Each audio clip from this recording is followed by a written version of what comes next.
Hello everybody, welcome back to Let's Play 428 Shibuya Scramble. Last time... Wow, oh boy, last time was an adventure. So Osawa did a last-ditch effort to try and get the antiviral agent, but unfortunately it's not looking like it's going to be possible. So, yeah, he has to come up with something.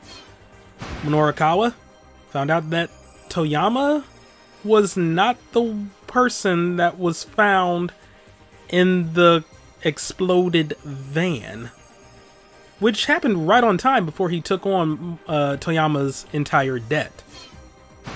Kano, ooh man, ooh boy. So yeah, he confronted, oh my god, the name. I know his freaking name. It is on the tip. I was thinking of him before I even started recording. Oh my god.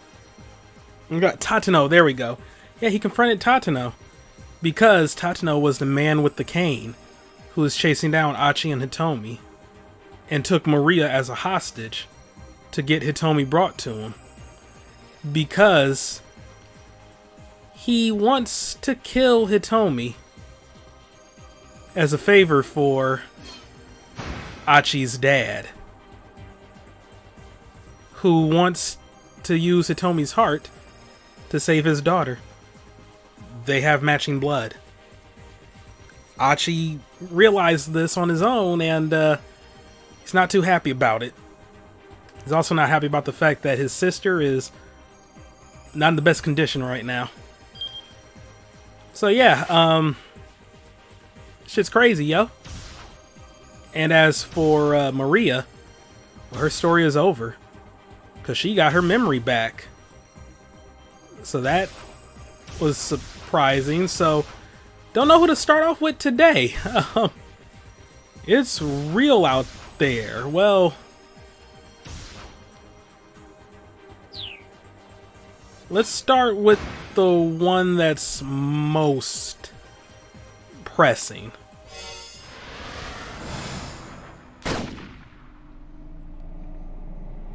A gunshot rang out from Tatano's gun, but it was a wild shot fired reflexively as the weapon flew out of his hand. A figure had leapt from behind the water storage tank, kicking him in the arm that held the gun. Canaan! Then, moving almost too fast for the eye to track, the newcomer delivered an elbow strike to Tatano's jaw. Kano didn't even have the chance to fire his gun. Before he could react, Maria's kidnapper was already laid out on the ground. Without so much as looking back, the girl bolted down the stairs. "Maria!" Kano shouted. He started to chase after her, but a bright glimmer in the corner of his eye stopped him in his tracks. The strange assailant had drawn a knife and was preparing to slit the unconscious Tatano's throat. Kano quickly brought his gun back to bear. Why? Stop right there! The knife stopped mere millimeters from Tatano's neck. Kano was sure that if he hadn't intervened, the detective's throat would have been slit already. Let him. Let Canaan get the job done. The knife wielder pulled back the hood that had been concealing her face.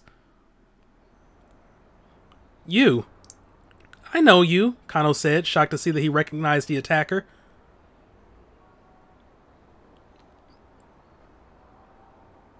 It was the girl who'd been knocked down by the minivan explosion. "Why stop me?" she asked, tone ice cold. "Weren't you just about to shoot him yourself?" "I don't have a reason to shoot him anymore. Not now that you helped Maria escape. Please put the knife away." "Very well. Looks like he's not waking up for a while anyway." The girl withdrew the knife and rose to her feet. Man, I would have let her. Like, screw that. "Why did you come to Maria's rescue?" "Because she's my friend," the girl said simply. "She's been infected with the virus," Kano said. "We have to get her to help as soon as possible." He headed for the stairs that Maria had scampered down. "Not so fast. Don't move." The girl's sharp tone made Kano stop. "What for?" he demanded. "I thought you wanted to help." "I do want to help her, which is why I'm not letting the police get their hands on her." The girl's voice was quiet, but hard as steel. The police are afraid of the Ua virus spreading, which is why they'll certainly place Maria under quarantine. If that happens, there won't be any way to save her. She's not wrong. Just who in the world are you? Before I answer that, let's make a deal. Kano waited, non-committal, rather. I have information relevant to the case, the girl continued. I want to make an exchange, rather. Kano swallowed the lump in his throat. In exchange for what? Tell me where Hitomi Osawa is. Hitomi Osawa? Stanley had taken Hitomi into custody. Kano could probably get in touch and ask him where she was, but... Why do you want to know where Hitomi is? Do we have a deal or not? The girl looked like she was in no mood to argue.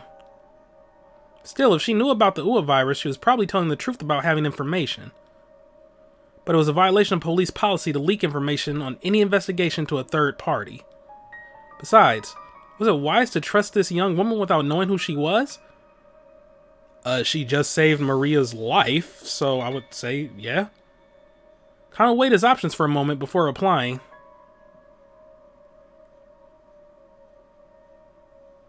See, but that's probably what the game wants me to do, because the game is betting on the fact, like, dramatic irony. They know who she is, but he doesn't. Huh.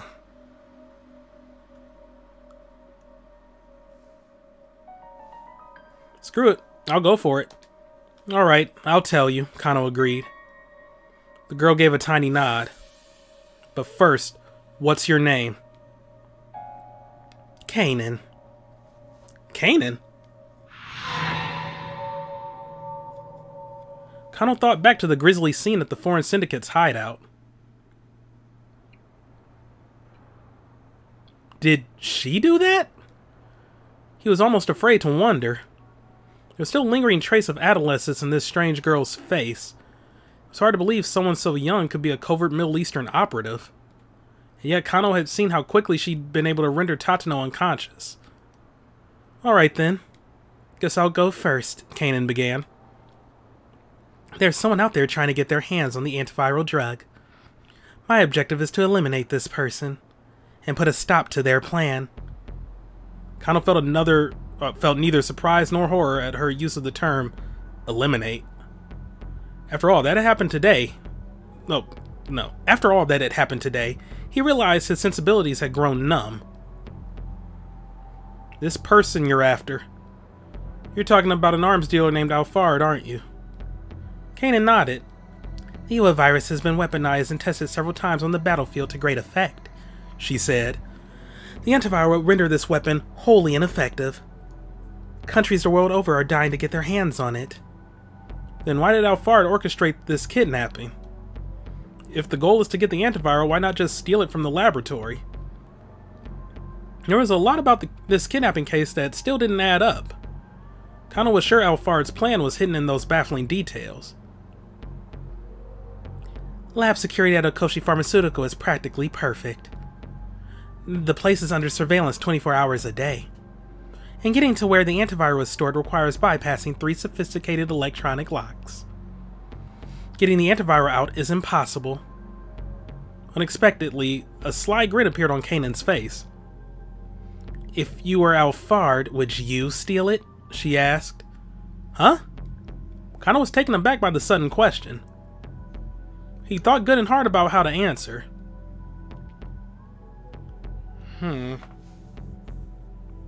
Oh my god, 4 choices? So some way to get those locks open, right? Osawa heads up to the lab. Wouldn't he be able to get it out?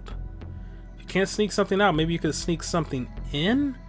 We need to steal it, just wait until the drug hits pharmacy shelves, right? Okay.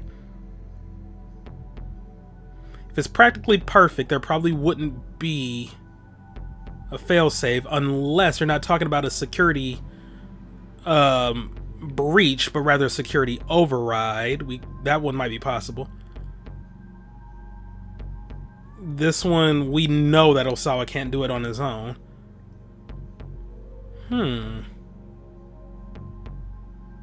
This one's interesting. We'll need to steal it, just wait until the drug hits pharmacy shelves. That would take too long. It's either going to be A or C. Let's go with C. If you can't sneak something out, maybe you could sneak something in? Kano hadn't had any particular flash of insight.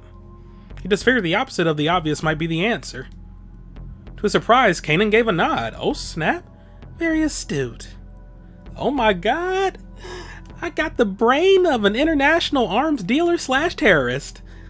That is not something to be proud of. I really need to look inwardly at myself, huh? Oh boy. Oh boy. Wait, really? 6 days ago, Alphard injected Hitomi Osawa with the UA virus. What? The tale had taken a sudden and very unexpected turn. So it wasn't only Maria who had been infected, but Hitomi as well? Both of them? But didn't she... Oh, no, that's right, because, they told Osawa, and he administered the, antiviral to save her. And 6 days ago at that? Wait, hold on. Hitomi Osawa was perfectly healthy earlier today. So that must mean... Exactly. Kenji Osawa administered the antiviral to her. An unsettling thought occurred to Kano. It was supposedly impossible for Osawa to access the antiviral all by himself. But if he had been able to give it to his daughter all the same, then that had to mean... He needed Mamoru Tanaka's help to do it, of course, Canaan said. Which is why Alphard bribed Tanaka ahead of time. So that's what happened. Tanaka had been paid off to inject Hitomi with the virus. Getting Osawa to take action at that point wouldn't have been difficult. But why go to such lengths to get the antiviral administered to Hitomi? Why would Alphard have Hitomi infected with the virus, only to then have her father cure it? Because the platelets are still there, dude? It's been roughly a week since she was given the antiviral. The DDS is still in her body. The what? Essentially, taking blood from Hitomi Osawa now would allow someone to extract minuscule amounts of the antiviral. Kano was stunned. Oh, so they never intended... That's why they wanted Hitomi in the van, because they never intended to get the antiviral anyway. And he was always going to kill Tanaka to tie up a loose end. Okay. Suddenly all those seemingly unrelated threads were beginning to form a pattern. So, since getting the antiviral itself out of the lab wasn't an option, Alphard must have thought of using a human vessel, he murmured. Which means the thing that Alphard is really after is... Canaan nodded. Yes, Hitomi's blood, she finished. Oh, so he would have been all for the dad killing... Achi's dad killing Hitomi. Having that happen so he could just come in, swoop up some of the blood, or infiltrate the hospital. So that means he... Because I was wondering how would Achi's dad have known her blood type. Alphard slipped him the information, didn't he? Because he knew that Achi's dad had the cameras everywhere. Alphard specifically requested that Hitomi make the ransom handoff, Canaan said. Additionally, the crime syndicate was hired to carry out a relay with the Achi case, containing the ransom money. This would disrupt the investigation and distract the police, allowing the kidnappers to target Hitomi in secret. Wait, no, hold on. There was something about the story that still made no sense to Kano. Tell me this, he said to Canaan. Why not just kidnap Hitomi in the first place? Why not use Tanaka for the vessel instead of Hitomi? Ooh, that's a good one. Was there no other way to get at the antiviral? That one is a no. This is a good question too. Oh, but we know that Maria... Because No, was Maria plan B then? To draw her out?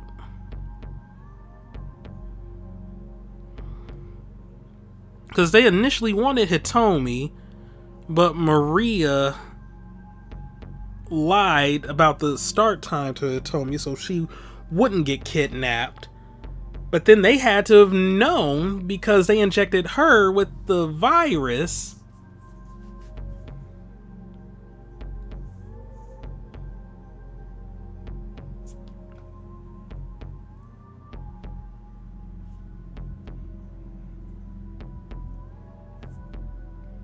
And the Tanaka one would have worked really well too.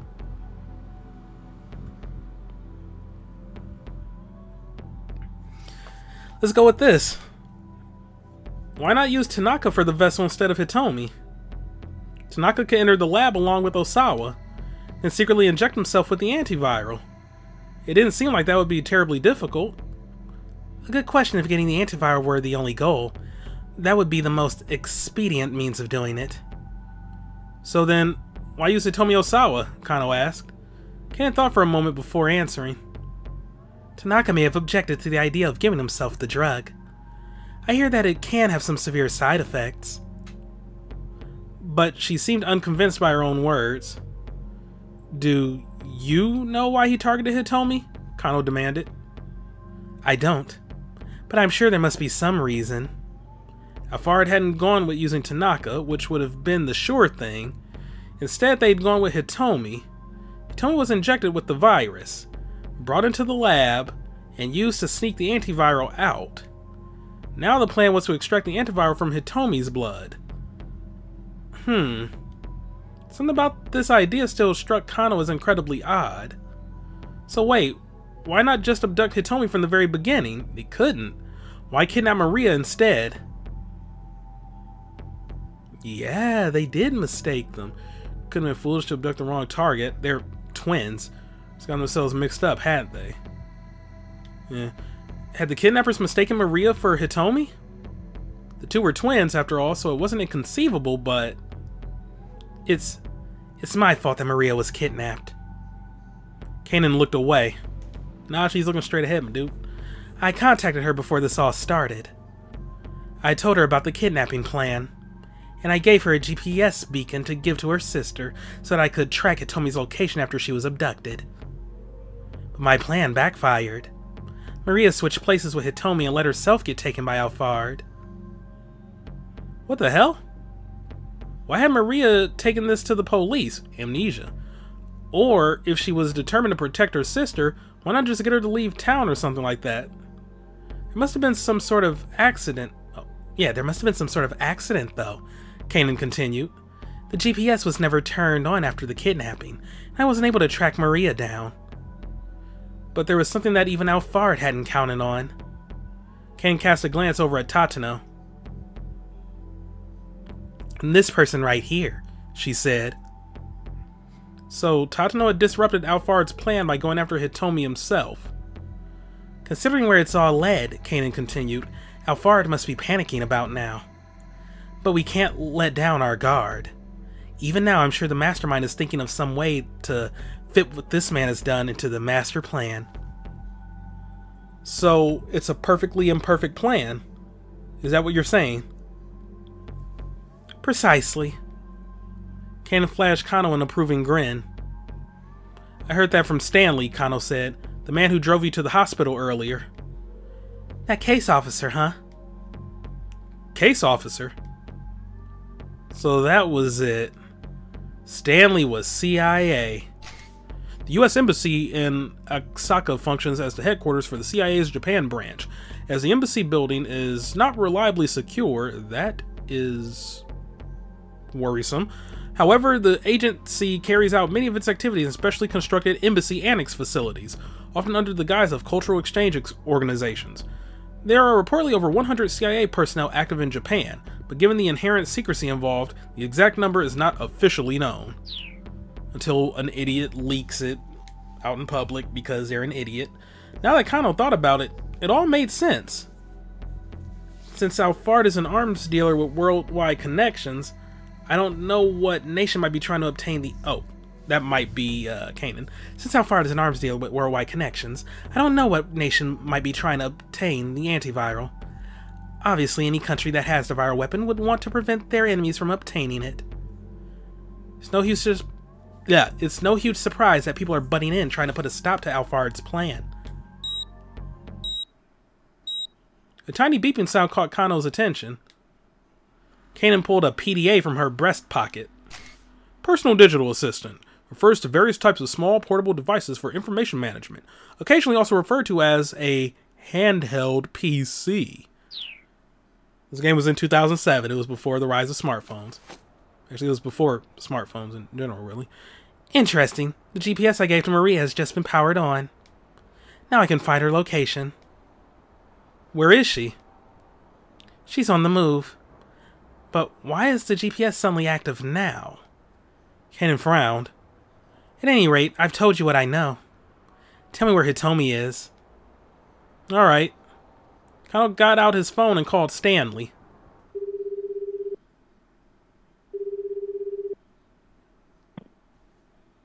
The American was quick to pick up. What's going on? Where's Hitomi? We're on our way to Endo Electronics in Dogenzaka. Endo Electronics? Why are you going there? Kano was familiar with the dilapidated old storefront. He had passed by the place countless times. Too long of a story. There's a lot that's happened, Stanley replied. How are things on your end? About as bad as they could be, but I'm getting closer to the truth. Please make sure you keep Hitomi safe. Alphard is after her blood. Her blood? Kano told Stanley what he'd heard from Canaan. I see. So that's what's going on. Once we're finished with things in Dogenzaka, I'll bring Hitomi right back to the precinct. Where is she? Canaan asked as soon as Kano had hung up. She's on her way to an electronics store in Dogenzaka. I see. Canaan checked Maria's location on her PDA. First I need to get Maria, she said. I'll get to Hitomi after that. I'm going with you. Be my guest. With that, Canaan was off and running. Hope you worked on your cardio, my dude. Kano took one last glance at the unconscious Tatano, then hurried after Canaan as fast as he could. Maybe you might want to call Kuze, or like get somebody to arrest him before he goes into hiding, because what he did was pretty fucked up and illegal. No? Oh, what? Is this the whole thing of cops looking out for each other no matter what? Alright, fuck you, Kano. They ran from South Hill and Nanpaidai toward Shibuya Station. As they darted and weaved madly through the narrow side streets, Canaan took an occasional glimpse at her PDA. It felt to Kano like they might be taking the shortest possible route to Maria's location. I mean, that's what GPS are there for. He stayed quiet, keeping pace as Canaan led the way. Before he knew it, they were heading up Dogenzaka. In not too long, they'd be at Endo Electronics. Hey, Kano called out to Canaan. What? She shouted back without turning. Are you sure this is the right area? Are you doubting the GPS?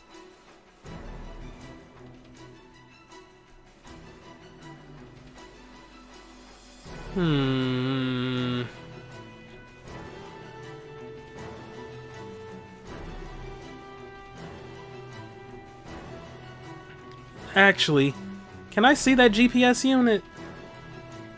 Kano peered over Canaan's shoulders and saw that the GPS was indeed pointing in the direction they were headed.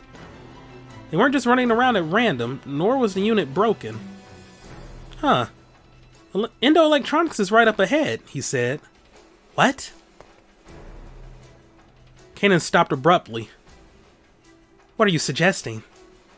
The twins are heading for the same location. That's my guess. Still, what did that actually mean? Kano hadn't figured that out yet. Me either. Be fair, I just heard it, but yeah. He took off running again, and before long, Endo Electronics came into view. Canaan stopped in front of the shop door. Right here, she said, glancing again at her GPS. I knew it, Kano thought. Endo Electronics, the same place Hitomi was headed. Guess we're all winding up together, Canaan said. Or else, we've been brought together. She peered keenly at the building and its surroundings. Kano swallowed hard. We? You think you've been roped into this too? Quite possibly. Canaan flashed a winning smile, then started to head into the shop. Hold on. I need to report into HQ. Kano hurriedly called Kuze on his cell.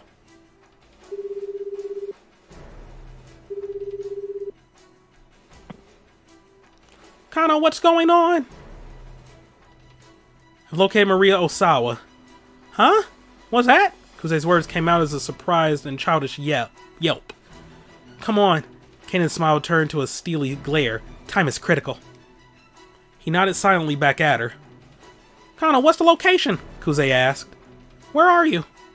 I can't say right now, sir. Please just leave this to me. Tell him where Tatano is. Hey, now just hold on. But Kano ignored the director's squawking and hung up.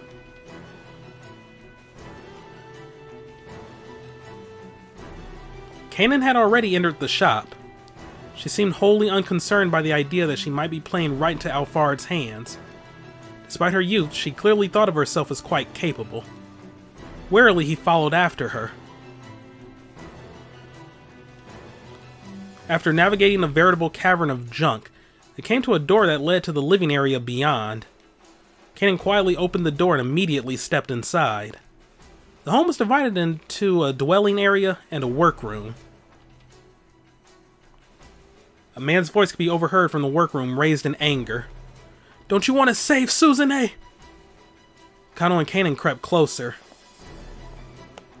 Peering through the next doorway, they saw a tense confrontation in progress.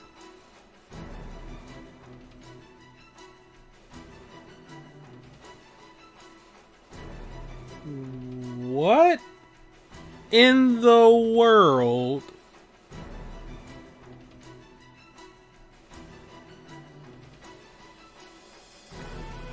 Maria and Stanley were standing there, looking down at a middle-aged man who had restrained Hitomi with a stun gun pressed to her throat. Dad, of course I want to help Suzune. A young man stepped into view, speaking to the older fellow. But do you think this is what she'd want you to do? Kano watched intently, tensing for action. There was so much at risk here. He was about to barge into the workroom when Canaan grabbed him by the shoulder. Let's wait and see how this goes first, she whispered. He realized this was good advice. If they provoked the older man, things could very well take a sharp turn for the worse. I would just let Canaan handle it, honestly. They just have to hope the young man could talk him down. It's gonna be a jump point. Woo-wee! Alright.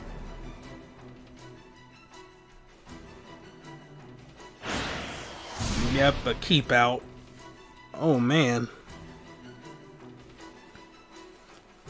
Ooh! Ooh! Ooh! It's getting real out there. It's real in these streets, man. All right.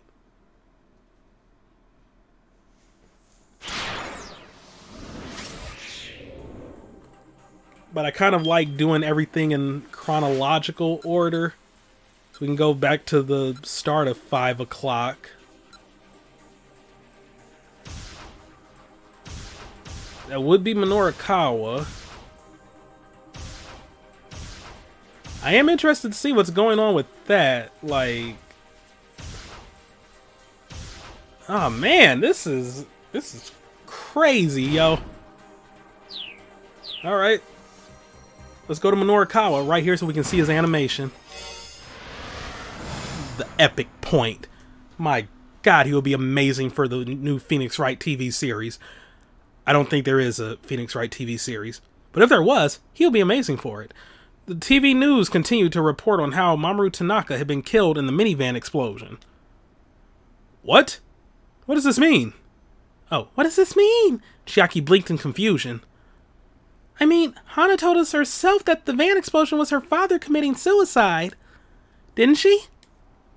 The only explanation I can think of, Minorikawa replied, is that Hana was lying. He scratched his head as he considered the situation.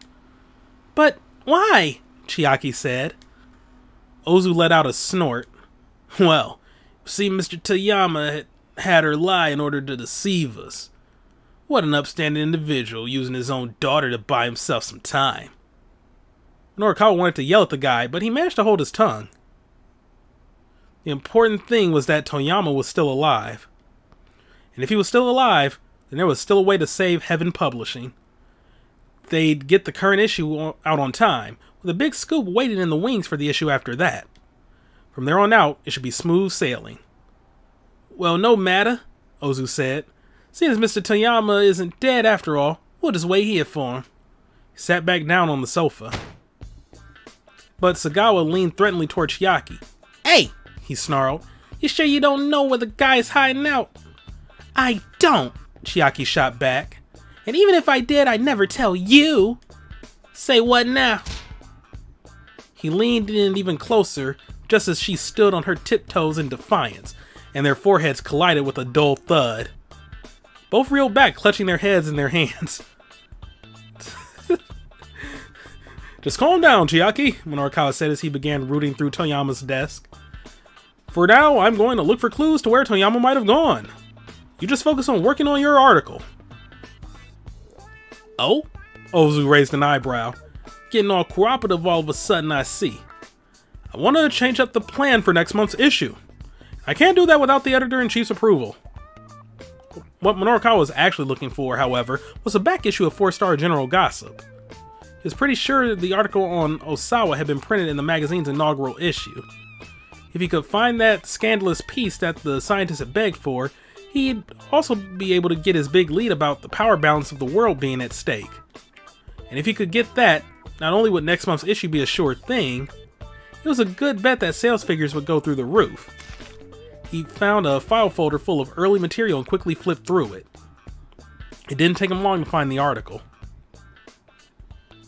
Floundering Okoshi Pharmaceutical arranges marriage of political convenience. The large headline practically jumped off of the page. Minorikawa quickly read over the story. The basic gist of it was this.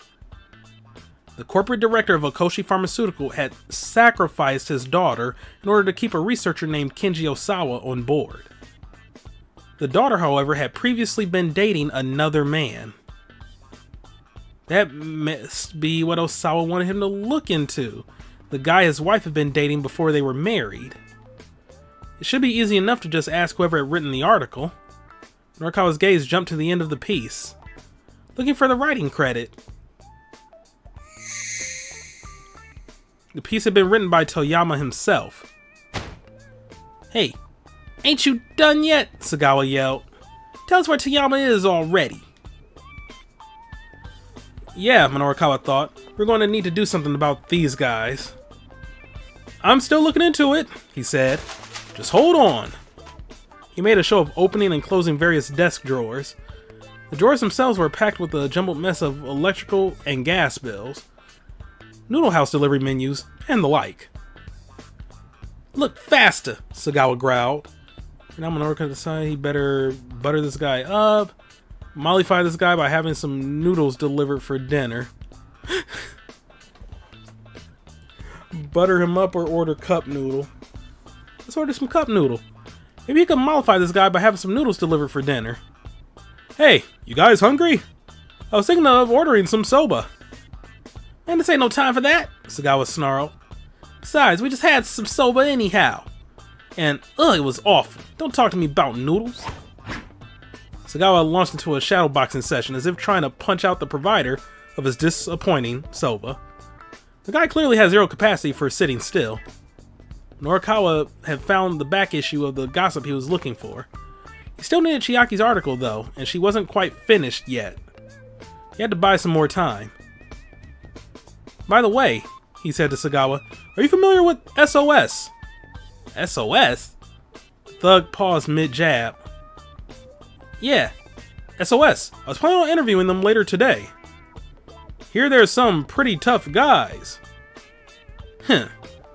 Only one of them who'd be able to give me a fight would probably be that Achi Endo. Except as I hear he's left the gang. Aha, really now? Heard anything else interesting? Sounds like nowadays they're being run by some guy named Susumu. The name Susumu rung a bell. Those two young pucks who'd been arguing after the van explosion had mentioned him. Seems like SOS is pretty rough state since Achi left, though, Sagawa added. Minorikawa didn't miss a beat. What do you mean, rough state?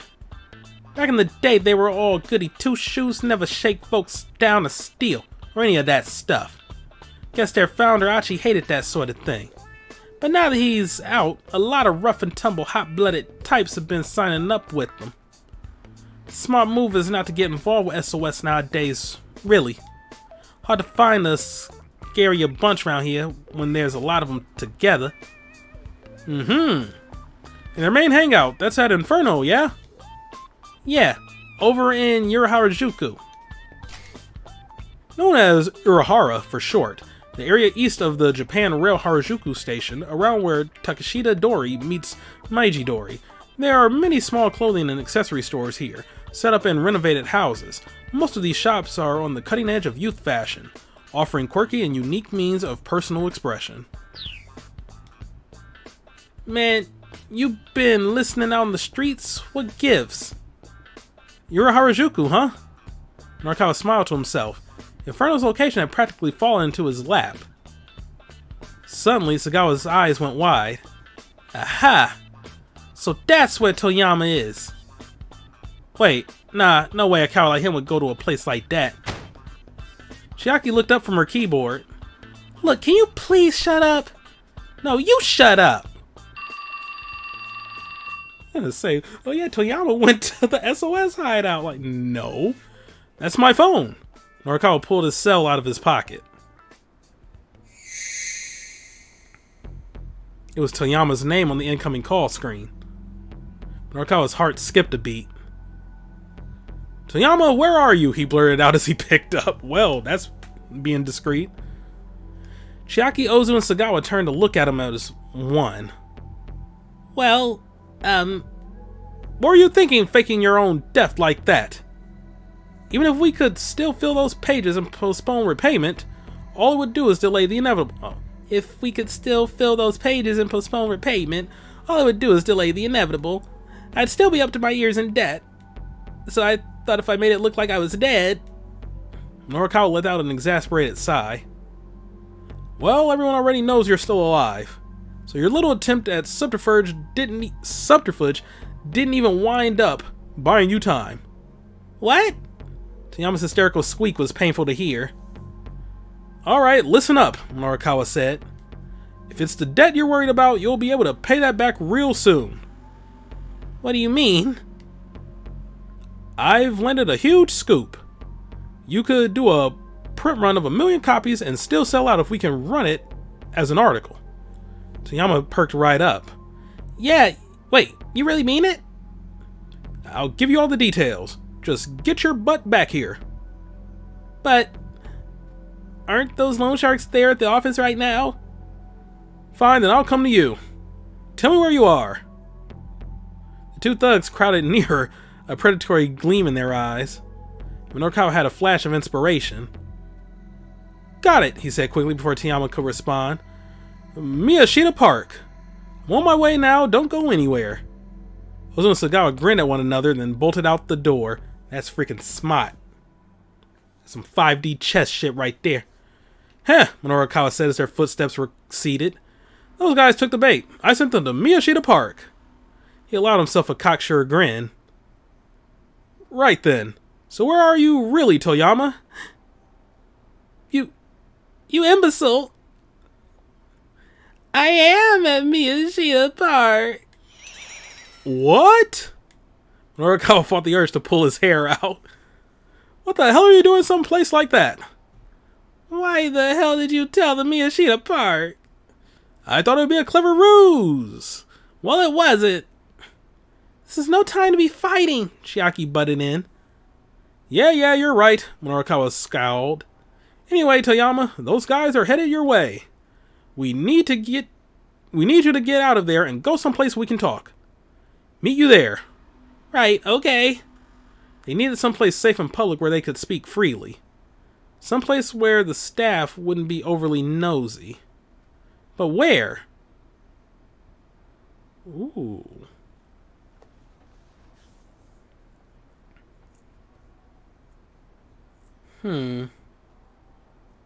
He does have that menu. Screw it. Chekhov's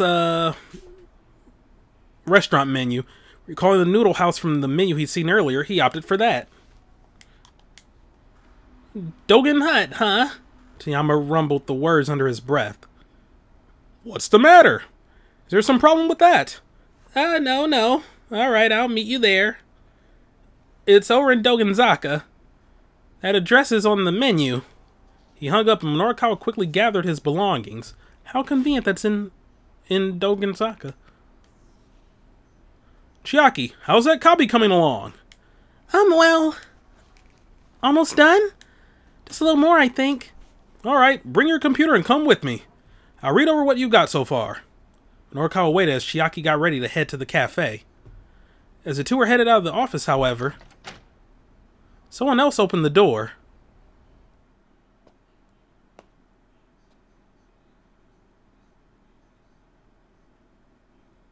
You've got 14 minutes and 57 seconds left to send to press. The writer submits to the editor. The editor submits to the designer. This is the next step in that whole handoff process. Naturally, being late for this causes quite a lot of trouble. 56. 55. Who are you? A slender man with a gaudy necktie entered the room and sat down on the nearest desk, staring fixedly at his pocket watch. Minorikawa narrowed his eyes dubiously. Who the hell are you? Always make sure to show up 15 minutes ahead of the appointed time. That's just common decency. The man gave no indication that he'd even heard Minorikawa's question. Suppose I can wait here, he continued. Just for another 14 minutes and 20 seconds. Mr. Mino? Is this guy talking about our submission? Chiaki stared doubtfully at the newcomer. Hey you, Minorikawa asked. Are you from the printer? But the man did not reply. Don't ignore me! Are you from the printer? Still the man remained silent. Minorikawa was furious. Look, cut the crap, he roared.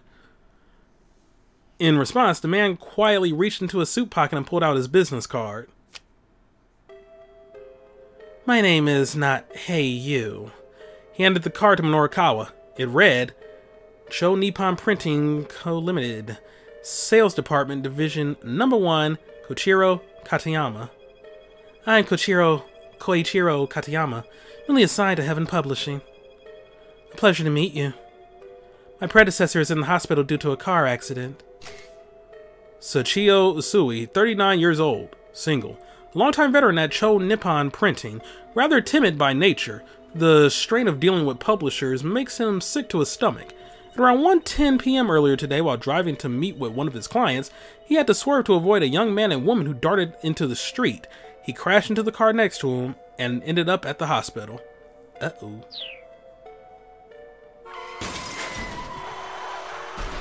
They're showing me right there. He should make a complete recovery in about 2 months. Well, what are you doing here, Katayama? Minorikawa asked. I thought we had until 8 o'clock to complete proofreading. 8 o'clock? Surely you must be joking. Our company's proofing deadline is 5:30. Katayama stared fixedly back at Minorikawa. Now, that had to be a joke. I heard from the editor-in-chief that it was 8 o'clock. I take that to mean, then, that you don't have any copy for us? It's not that we don't have it, Minorikawa said. It's just not finished yet. Just hold on until 8. Katayama raised an eyebrow. No. Publisher and printer need to work in concert. Perhaps my predecessor was the sort to delay the proofreading deadline owing to your circumstances here. But now I'm in charge and I do not make exceptions. The proofreading deadline is 5:30 sharp. And I intend to keep it that way. And while we've been having this discussion, you're down to 12 minutes and 34 seconds. Katayama held out his pocket watch as if to emphasize the point. That's ridiculous, Minorikawa exclaimed. Just who the hell do you think you are? You guys are going to be printing a paper that I wrote. Do you even know how lucky that makes you? So just wait, okay? Just give us...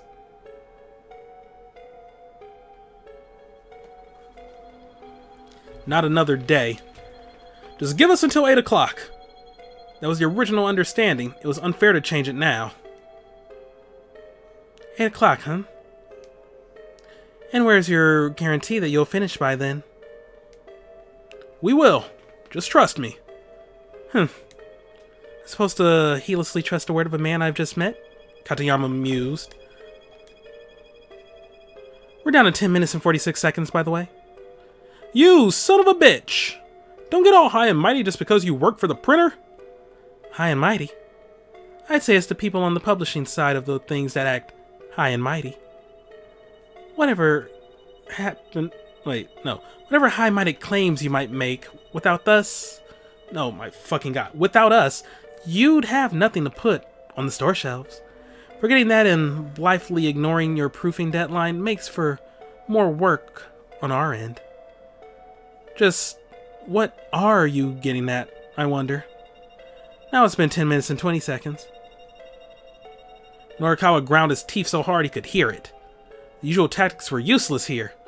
Katayama was simply too unflappable to be browbeaten. If he backed down now, though, it was game over, man. Game over. 10 minutes and 7 seconds remaining. I realize there's little point, but I'll wait until the designated time. It's just common decency. Katayama's pet phrase. Thus far, he has said, that's just common decency 3 times in this story. Always make sure to show up 15 minutes ahead of the appointed time. I realize there's little point, but I'll wait until the designated time. There was one more. Do you know when and where it was? I wasn't paying attention, I'm sorry. Katayama's eyes were once again locked on his pocket watch. It was no use. Minorikawa couldn't find a way to talk this guy around.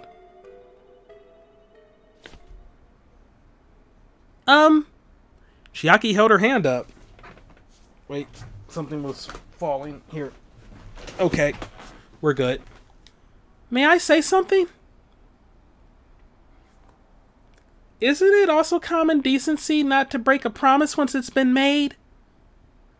If you're referring to the 8 o'clock deadline, I was not the one who promised that. Maybe not, but I believe your predecessor's responsibilities become your responsibilities. Katayama crossed his arms and gave her a bemused look. What's your name, miss? Chiaki, she answered bashfully. Chiaki Iso. The printer's expression brightened visibly. Good. That timid hesitation of yours is just splendid. You have none of the arrogance so typical among publishers. Huh? Chiaki was taken rather aback. In deference to your polite demeanor, I shall wait until 7 o'clock. That is the latest I can possibly allow. All right, Minorikawa shouted practically in Katayama's face. We agree to those terms. No, I wasn't talking to you, but we've got terms of our own. Katayama reeled ever so slightly. Oh, that was Katayama saying that. No, I wasn't talking to you. I'm not certain you're in any position to set terms here. Just shut up and listen. From here on out, you're coming with us. What? Why? We're going to finish up our copy on site, then burn the data onto CD and hand it over to you there. That's why. Katayama let out a single sigh of resignation. Oh, very well. I suppose I'd simply be waiting here anyway. Minorikawa pumped his fists in victory. All right. Oh, all right, Chiaki. Go and copy the DTP data we've got so far onto your computer. Sure thing, Mr. Mino. Chiaki quickly set about copying the data from the editing department's desktop. Okay, done. Then let's go. With the others in tow, Minorikawa headed for the noodle house where Toyama would be waiting.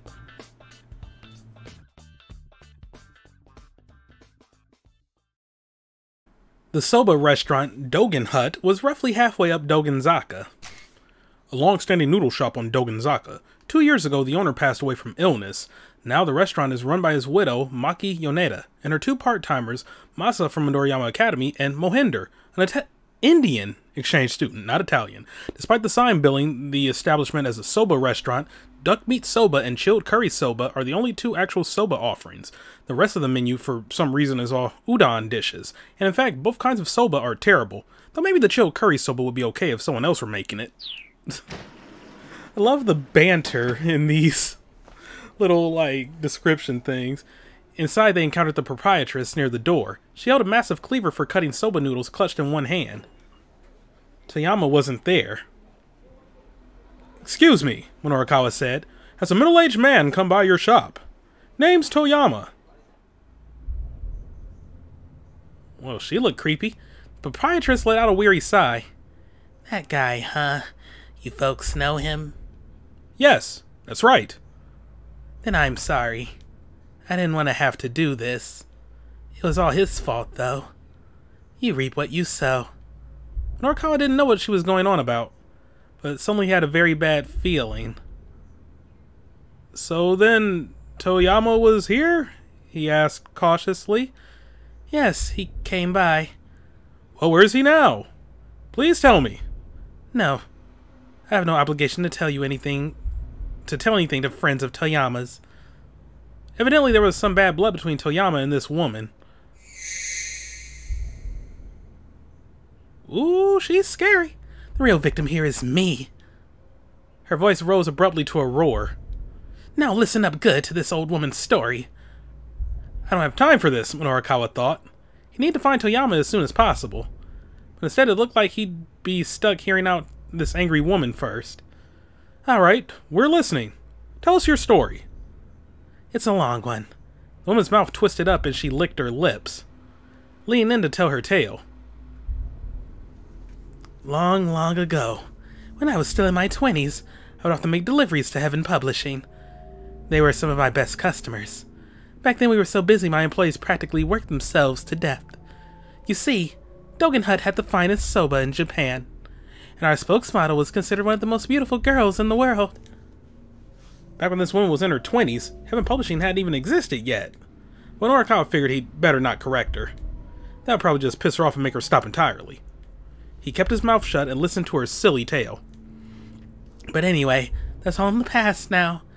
As time went on, we had a lot of delivery customers asking us to put their bills on their tab. So much so that it became a problem, and we changed our policy to disallow that sort of thing. The fine folks of Heaven Publishing considered themselves an exception to that rule. And that put my part-timer Masa, who does the deliveries, in a bit of a bind." "Okay?" "Oh, Masa's a student at Midoriyama Academy." "A first-year student at Midoriyama Academy. After getting indigestion from eating too much parfait at a fast food restaurant on Center Guy, he was there with his girlfriend to do a dry run for a competitive eating contest. He wound up going to the restroom 14 times in 1 hour. Unable to stand idly by, his girlfriend called an acquaintance of hers, the gluttonous Chiriko Osugi, for advice on improving Masa's intestinal fortitude. It turned out, however, that Chiriko was planning to compete in the same contest. Knowing that they were up against some monumental competition, the two continued their training, wary of the battle to come. He took the day off to go on a date with his girlfriend. I hear they're planning to compete as a couple in some ice cream eating contest that's going to air on TV. So they're going to practice a run together today. Honestly, how ridiculous is that?" Honestly, I couldn't care less about Masa one way or the other, Minorikawa thought.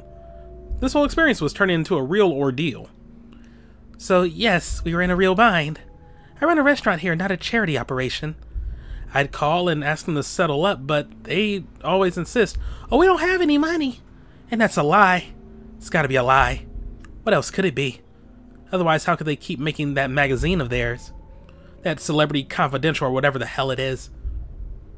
Celebrity Confidential was a weekly tabloid put out by one of Heaven Publishing's competitors. Minorikawa was just going to have to let that egregious mix-up slide. "And that's not all," the proprietress spat. "Oh no, on top of that, Their magazine's little gourmet gabs corner, or whatever they call it, ran a scathing review of us. After that, customers started keeping their distance, and I aged 20 years practically overnight. Gourmet Gabs was a column that ran as Celebrity Confidential. There was nothing of that sort in 4-Star General Gossip. This woman had clearly gotten the two magazines mixed up somehow. Awful. Just awful, isn't it? All I wanted to do was make soba for people to enjoy. And so to be treated like this. To be treated like this. The woman had started to sob. The cleaver began to waver in her trembling hand. But then, earlier today, these two Yakuza-looking fellows came by. Said they were looking for Toyama from Heaven Publishing. Guess they saw one of our menus at his office and figured he might have come by. She had to be talking about Ozu and Sagawa. They both been nearby when Minorikawa was rooting through the desk drawers. They must have spotted the menu then. I told them he wasn't here and hadn't ordered delivery in some time, so they said that if I happened to see him, to give them a call. I was going to just turn them away. They looked like a pair of nasty loan sharks. Toyama would never be able to pay off his tab if they caught him, and so I told them as much. The proprietress lowered her voice before continuing, but they said they'd be most appreciative if I could let them know. Even offered to pay his tab for me if I did. And well, that pretty much settled it. So I let them give me their phone number. Minorikawa's face went pale. This lady had been bribed by those two thugs. And so I guess you figured it out.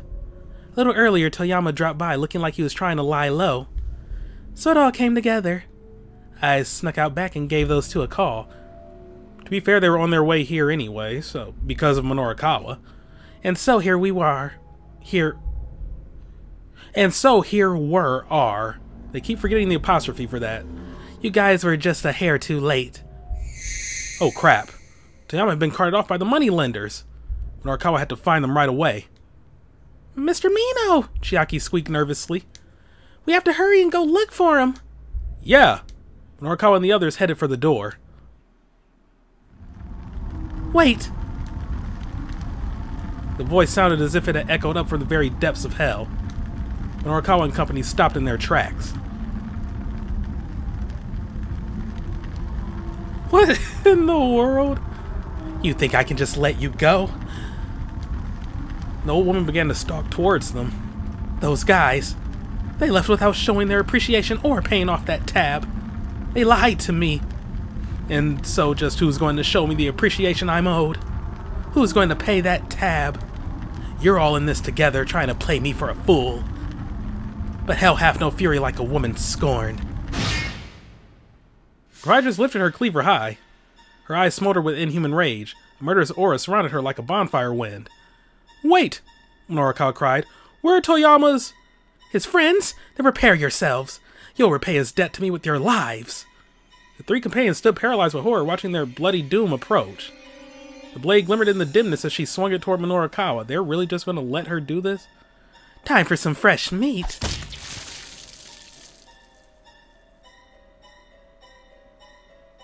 Y'all had her outnumbered 3-1. She's an old woman. Okay, she has a cleaver, so what? Minorikawa, Chiaki, and Katayama screamed, their cries echoing clear across Dogenzaka. Okay, so don't send Toyama to the noodle shop.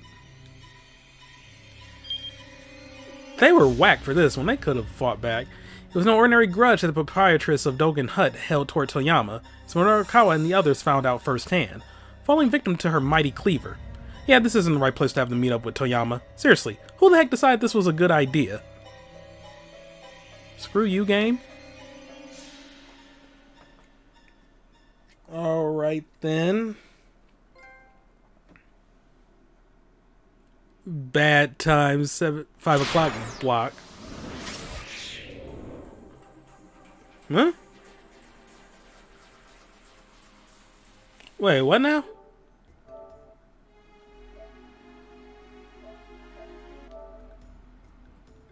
What is that one?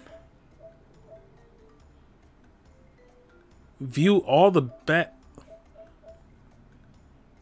So I viewed all the bad endings in that block? There's only one? Well, thanks for clearing that up for me. Okay, so then there's really not much I can do to fail at this, huh? Alright. Where should we meet then? That is a very good question. Very good question indeed. Okay, so don't let Toyama decide. He'll probably say the noodle place. So the familiar cafe by the station was a natural choice. He quickly described the location. Okay, Toyama said. Cafe Lautrec. Got it. I'll see you there. He hung up and Minorikawa quickly gathered his belongings. Chiaki, how's that copy coming along? Well, almost done. Just a little more, I think. Alright, bring your computer and come with me. I'll read over what you got so far. Alright. Minorikawa waited to Chiaki as Chiaki got ready to head to the cafe. As the two were heading out of the office, however, someone else opened the door. And here we are with him. Okay.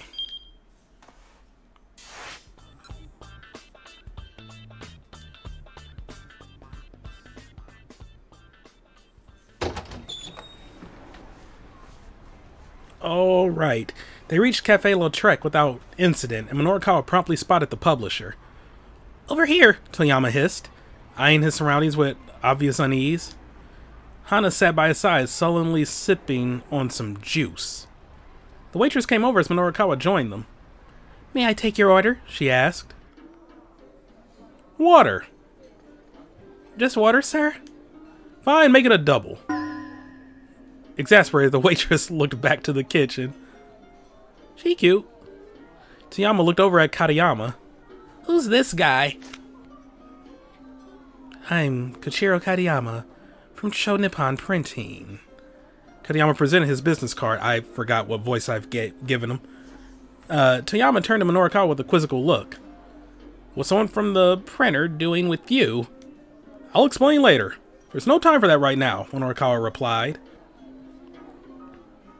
First, I need you to answer some questions. Does the name Kenji Osawa ring any bells? Osawa? Toyama closed his eyes and thought. He heads up a laboratory at Okoshi Pharmaceutical. He heads up a laboratory at Okoshi Pharmaceutical. You ran a piece on him in the first ever issue of 4-Star General Gossip. Toyama's face lit up with recognition. Ah, yes, that political marriage piece. Yeah, that one. You remember the details from that article. Of course. What do you think I am? Toyama puffed himself up proudly. I used to be a local news copy editor for the Central Times. I've got the details for all the stuff I've ever covered here in my head. In that case, you know who Kenji Osawa's wife was dating before they got married? Toyama blinked his eyes vacantly. Huh? What's the matter? Minorikawa asked. This is a pretty tough pop quiz you're giving me. Surprise, kids! It's time for a science quiz. What colorless, odorless gas, lighter than air, and used for consumer and municipal gas applications is also known as marsh gas or swamp gas? Helium, ethylene, propane, or methane? Tune in next time for the answer. It's... municipal gas applications. Lighter than and air. Propane is odorless, but they give it an odor so you won't. I think helium is odorless too, and that is definitely lighter than air. I'm gonna go with helium. I'm gonna go with helium for this one. Cut the crap, man. You just said you have all the details inside your head. Oh, they're in there all right. They're just not coming out. Minorikawa slumped. Mr. Toyama, please. Whether or not you'll be able to pay off your debts depends on your memory here. Hearing this, Hana cast a cold glare up at her father. Alright, I can remember. Or I can at least try. Toyama folded his arms and hummed to himself. His gaze turned inward. So, I feel like it was a really common name. Sato, Chiaki chirped. Yamada. Was it either of those? They're pretty common names. But Toyama shook his head. Minorikawa offered a guess of his own.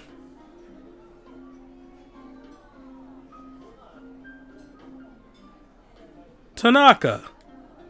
No, not that. It was something else. Really. Just then the television inside the cafe switched over to a news report on the Shibuya explosion. The remains of the individual discovered within the minivan itself, who has since been identified as pharmaceutical company executive Mamoru Tanaka. Mamoru Tanaka? Toyama turned around to look at the TV. I just said fucking Tanaka. An image of the victim's face appeared on the screen. What? The publisher blurted, nearly falling out of his seat. That's it! It was him, right there! Mamoru Tanaka!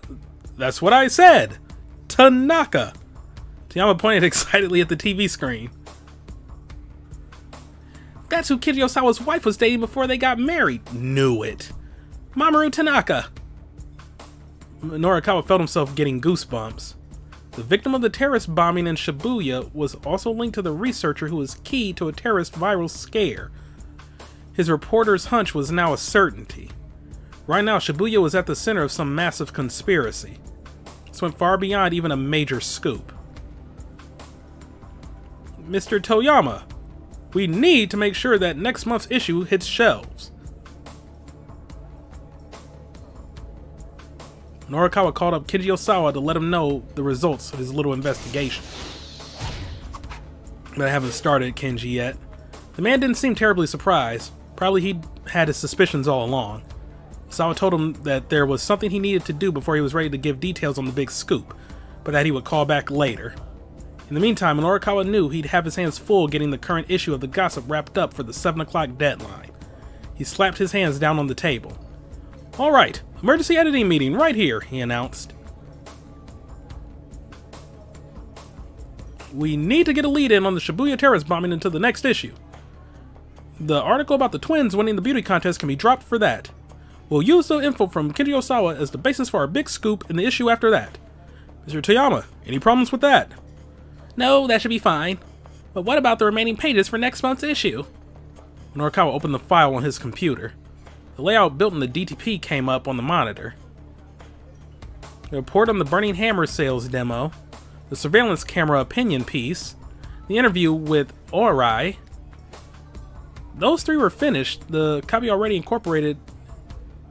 Those three were finished. The copy already incorporated into the layout. I feel like we're missing a word there for proper grammar. Once Chiaki's street interview piece was loaded in, that one could be checked off as well. It is very hard to read this text against this background. Chiaki, how's your copy coming along? I'm sorry, I just need a little bit longer. The writing seemed to still be giving her a fair bit of trouble. The article on SOS was still just a placeholder in the layout, and Minorikawa hadn't even gotten any material for that, putting it even further behind than Chiaki's street interviews. Still, he at least learned where Shibuya's legendary street gang made their hangout. He'd just have to take the risk of dropping in on them unannounced to ambush them with some interview questions. And then there was the lead-in for Shibuya bombing. That wasn't even in the layout yet. It was a completely blank slate. Against all odds, they were going to need to put that article together from nothing with just an hour and change. It was an impossible amount of work for just him and Chiaki to do. Well, well, well. And how are things coming along? Oh, him. Kaneyama rose and came closer, trying to peer at the monitor. Minorikawa hurried to cover the screen. Don't look! If the printer rep saw all the blank pages, he might decide to stop waiting. Would you mind telling me roughly what percentage of the total you have completed thus far? What percent? Come off it, man! We're at 100%! If you're 100% done, that implies that you're all finished. Could I please have the data then? No, no! I'm saying our willpower is at 100%. I'm not even going to pretend I understand what you mean by that. Shaking his head, Katayama sat back down in his chair. Minorikawa? Toyama asked, his expression uneasy. So I know I asked before, but why is someone from the printer here again? Katayama promptly chimed in. The long and short of it is that your proofing deadline has been changed to 7 o'clock, he said. What? But that's impossible! Who's doing the lead-in for the Shibuya bombing? Toyama eyed Minorikawa and then Chiaki. Both stared back non-committally. It really is impossible. We'll never meet that deadline. We don't have enough people. No, we do have enough. Minorikawa thrust out his finger. Mr. Toyama, you're going to write that one and handle the layout. What? Heaven Publishing is your company. Won't you step up in order to protect it? Toyama hung his head. Even if I headed to the scene right now, I'm sure the other outlets have already gotten their coverage. I wouldn't be able to find anything new to write about.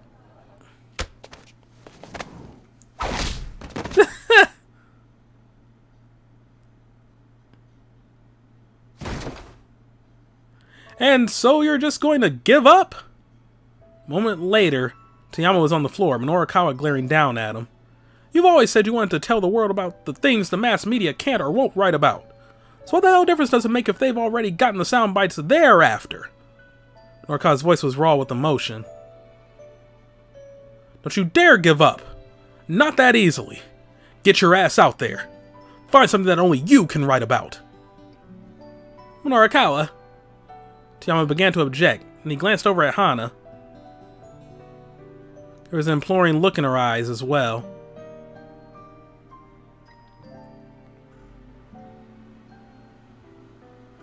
Yeah, clenched into the fist, oh shit. I get what you're saying, Toyama grumbled, but still, you're expecting a lot. But then, despite his words, he flashed a broad grin. Yeah, Minorikawa let out a quiet chuckle. It's got you all fired up. Yeah, I'm fired up, alright. Toyama's face shone with a resolve Minorikawa hadn't seen in a long time. There we go. That's the Toyama I know. You know, I'm really sorry. Now I see the huge burden I put on you. But damn it, it's going to be alright. Getting to his feet, Toyama took his daughter by the hand and strode boldly out of the cafe, looking like a changed man. Minorikawa watched them go, glad the dithering was over. Even if Toyama was still in his prime, he'd be cutting it close to do that article in an hour. But he would pull through somehow. When it came to taking care of Hana, the man would rise to the occasion again and again. Father and daughter disappeared into the crowd, hand in hand. Minorikawa shook himself out of his reverie. "All right," he cried. Despite the clear blue sky, an unexpected gust of wind blew across his cheek. "Come on, guys. We gotta get going, too." Things might look grim, but he wasn't going to give up until the bitter end. It was time to head to the SOS hangout. Inferno.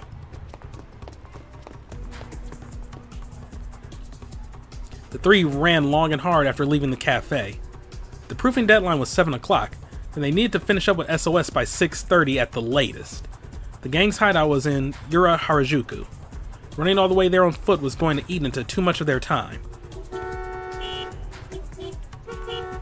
But traffic was at a near standstill for some reason. There wasn't a taxi in sight. "How long do you plan on running like this?" Katayama called out, panting.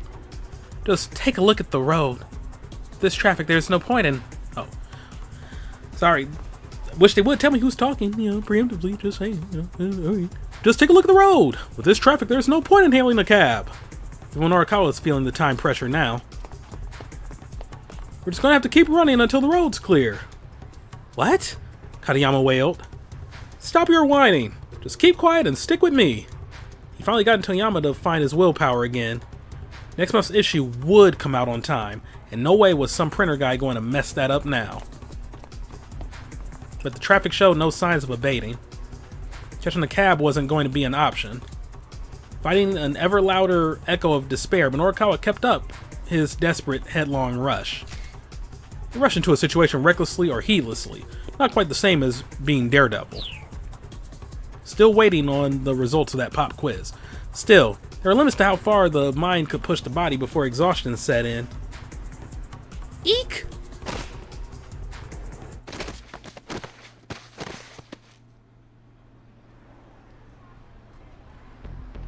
Ooh, yikes. As they were running across a pedestrian overpass, Chiaki slipped and took a nasty fall. She skinned her knee hard enough to draw blood. Hey you! Minorikawa snapped at Katayama. Don't just stand there! Help the poor girl already! Katayama scurried over to Chiaki. I'm sorry, Mr. Mino. Chiaki's voice bubbled with suppressed tears. Maybe it was cruel to make her run with her computer all the way to Harajuku, but the copy for her interview still needed to be looked over. They couldn't just leave her here. Minorikawa hesitated, undecided. Even at a full run, they wouldn't make it in time. And with traffic the way it was, there was nothing they could do. You now have, Katayama consulted his pocket watch, exactly 1 hour remaining. Damn it, Minorikawa raged. What do we do? Relentlessly, the clock ticked on.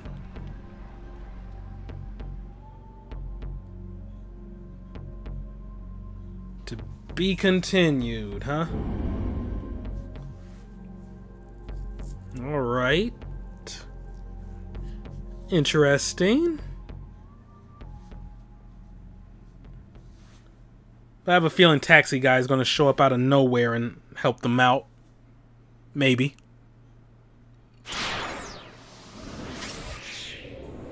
So now this leaves Achi and Osawa.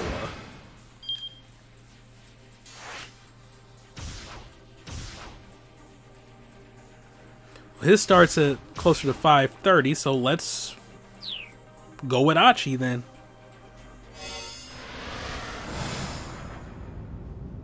You know, he must be big mad. Achi told Stanley and Hitomi what his father had done. As she listened, Hitomi hung her head. Her face was sallow. Sallow. That word. I'm so sorry, Achi told her. I'm not really sure what to say. He clenched his fist so hard his knuckles popped, struggling to keep his emotions in check. So if I were rendered brain dead, you could help your sister, Hitomi murmured. A state where brain function has ceased irreversibly. In Japan, there are 2 conditions for declaring brain death. The first is that the patient must be comatose and in a state of apnea, no longer breathing, due to damage to the brain. The second is that the root cause is diagnosed and it is deemed that no reasonable treatment will restore brain function. Stop, Achi said quickly. Please, don't say things like that. A sad look came to Hitomi's face. She pressed her right hand to her heart. I mean, to find out like this... She turned to Achi, tears glistening in her eyes. I want to help your sister, but... We have other things to worry about right now. This time it was Stanley who cut her off. Remember, Alphard is after you, Hitomi. Is that what Canaan told you? Yes. She said I was the mastermind's target. Hitomi wiped her tears away with her fingertips. So Alphard and Achi's father are after the same thing, Stanley said. Is that just a coincidence? It didn't sound like you thought so.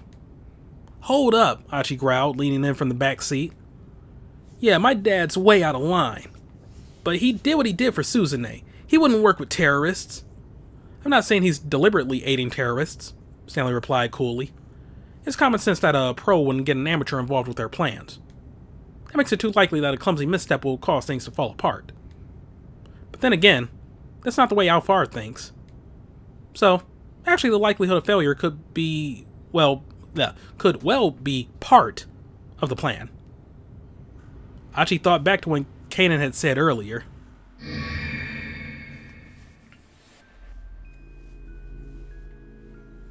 If you achieve your goals using accidental means, the outline becomes blurred and it makes it harder for anyone outside looking in to grasp what the actual plan is.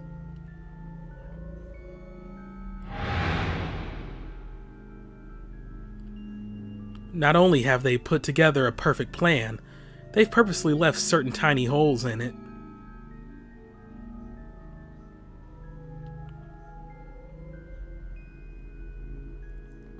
So if you assume the plan has failed, this slip-up might be exactly what Alphard wants, Stanley muttered. Sort of an intentional hold, then? Achi said. Stanley snorted. Canaan told you guys that too, huh? If that's the case, then you really are a fool. What did you just call me? Achi barked. If you've known all along how formidable this opponent is, you should have given Hitomi over to the police custody right away. It's only a matter of dumb luck that either of you are still alive right now. It's not wrong. Look, luck or not, me and Hitomi have managed to get by safely. That's all that matters. What exactly is the relationship between you two anyway? Are you guys dating? Achi and Hitomi exchanged glances. When Hitomi hesitated... I cannot read today, sorry. When Hitomi hesitated uneasily, Achi decided he'd better speak up. No, it's not like that. We just happened to run into each other earlier today. Guess I'm not the kind of guy who can abandon someone in trouble. Can't abandon someone in trouble, huh? You sure you're not just trying to make yourself feel self-important? There are plenty of people out there that you can't see who are also in trouble, who are also suffering. If you only help the ones close at hand, then what's the point, really? The world's a lot bigger than you can imagine, and there's a lot you're blind to. So, what? If I see someone who's in trouble, I'm supposed to just ignore them? Nah, can't do that. If I see someone who's collapsed from hunger, I'm not gonna just walk on by because there are people starving somewhere else in the world. I'd be all, hey, let me treat you to a beef bowl or whatever. You couldn't have come up with a smarter example? Stanley replied with a tiny laugh. Okay, so I'm an idiot, Achi scowled. My bad. Stanley laughed again. Today's been an interesting day, he said. I was with another fellow earlier who was just like you. Meaning what? Was he an idiot too? Yeah, he was an idiot. Do all you Japanese have that problem? Wow. Okay, rude? Hardly. My little sister's so smart she'd make your eyes pop out. Well, I'm sure relieved to hear that. If everyone in this country were as dumb as you guys, I might actually start to like this place. Huh? What does that even mean? Talk so I can understand, man, Achi shot back. But Stanley didn't respond. Instead, he stuck his head out of the car window, peering at the road ahead. They were close to Shibuya Station now, and the traffic had ground to a halt. Gridlock again? Stanley grumbled. It's probably better to walk the rest of the way to Endo Electronics. He pulled over on the side of the road, specifically the shoulder that runs along either side of the traveled portion of the roadway, a place where trash tossed out the windows of moving cars tend to accumulate. Tossing cigarette butts and empty cans out onto the street can potentially hurt people, and it definitely makes a mess. Please don't litter. RECYCLE recycle, CONSERVE conserve. Don't you POLLUTE the land, the sky, or the sea, or else you're gonna get what you deserve. God, Rocco's modern life is amazing. Achi got out of the car, feeling his guts knot up with worry. Pretty soon he was going to have to confront his father. Stanley gave Achi a look. Are you scared about meeting with your father? I'm not scared. First things first, I'm going to punch him right in the face. Then we can have ourselves a chat. Don't let your emotions get out of control. Your father might be one of the key players in this case. I don't give a damn about that. Achi took Hitomi by the hand and started walking.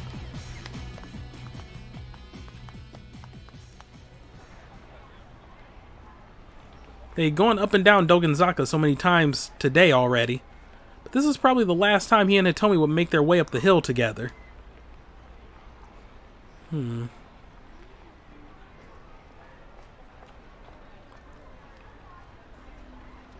Pick up the pace or an easy pace. I already have one bad ending, so this doesn't matter. I mean, the only bad ending, apparently. Achi walked in an easy pace, wanting to delay the end of their time together just a little longer. Once they reached his home, this kidnapping case would be all over, because his own father, Daisuke, would be arrested as the culprit. Kidnapping for ransom carries a potential life sentence, with a definite term of imprisonment of no less than 3 years. Bringing Daisuke down would be easy. Achi wasn't worried about that part at all. If he didn't hold back, there was a good chance he'd wind up hurting his father. Holding back. Getting hurt.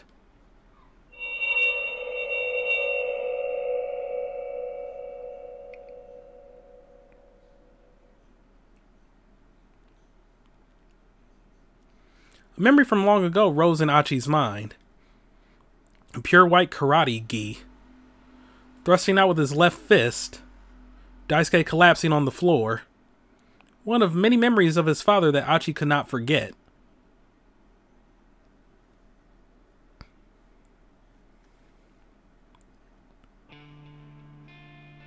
Kneeling before the memorial altar of his mother, Katone, Achi wept uncontrollably. He clutched his ohajiki tightly in his hands.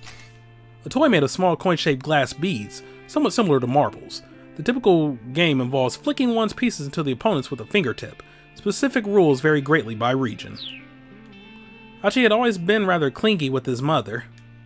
When she was alive, she had often joined him for ohajiki, origami, and the like. On this particular day, Achi had come home miserable after getting bullied by the neighborhood kids for acting like a wimp. Achi! Oh, him. He turned to see his father holding 2 cups of shaved ice. Come here for a bit. They sat on the stairs together, eating their sweet frozen confections. You want to get tougher? Daisuke's words were soft and simple. How about you and me get tougher together? Achi looked up at his father, frowning in confusion. How are we gonna do that? Well, for starters, how about we learn some karate? Karate? Achi's face twisted up unhappily at the idea. He couldn't even imagine himself punching or kicking anyone. It'll be alright, his dad said. I'll go with you, don't you worry. Daisuke flexed one of his scrawny arms. His biceps bulged up the tiniest bit. Achi was well aware that his father wasn't much of an athlete. There had been an athletics meet at his grade school. Even now, the memory of Daisuke tripping clumsily during the parent participation relay was burned into Achi's mind. A type of children's event where the parents who have come to watch their children compete are asked to join in with them. Daisuke took part in the tug-of-war only to get tangled up in the rope and dragged over the line. Achi was understandably disheartened by his father's embarrassing display. But after eating the lunch his father had made for him, his spirits quickly returned. Daisuke had made rice balls that were clumsily oversalted, but Achi could tell how hard he worked to prepare them. Dang.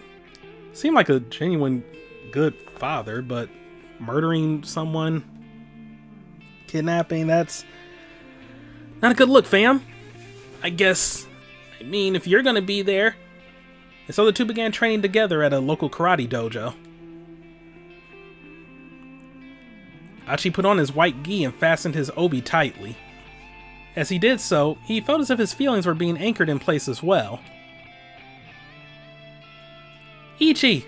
Ni! San!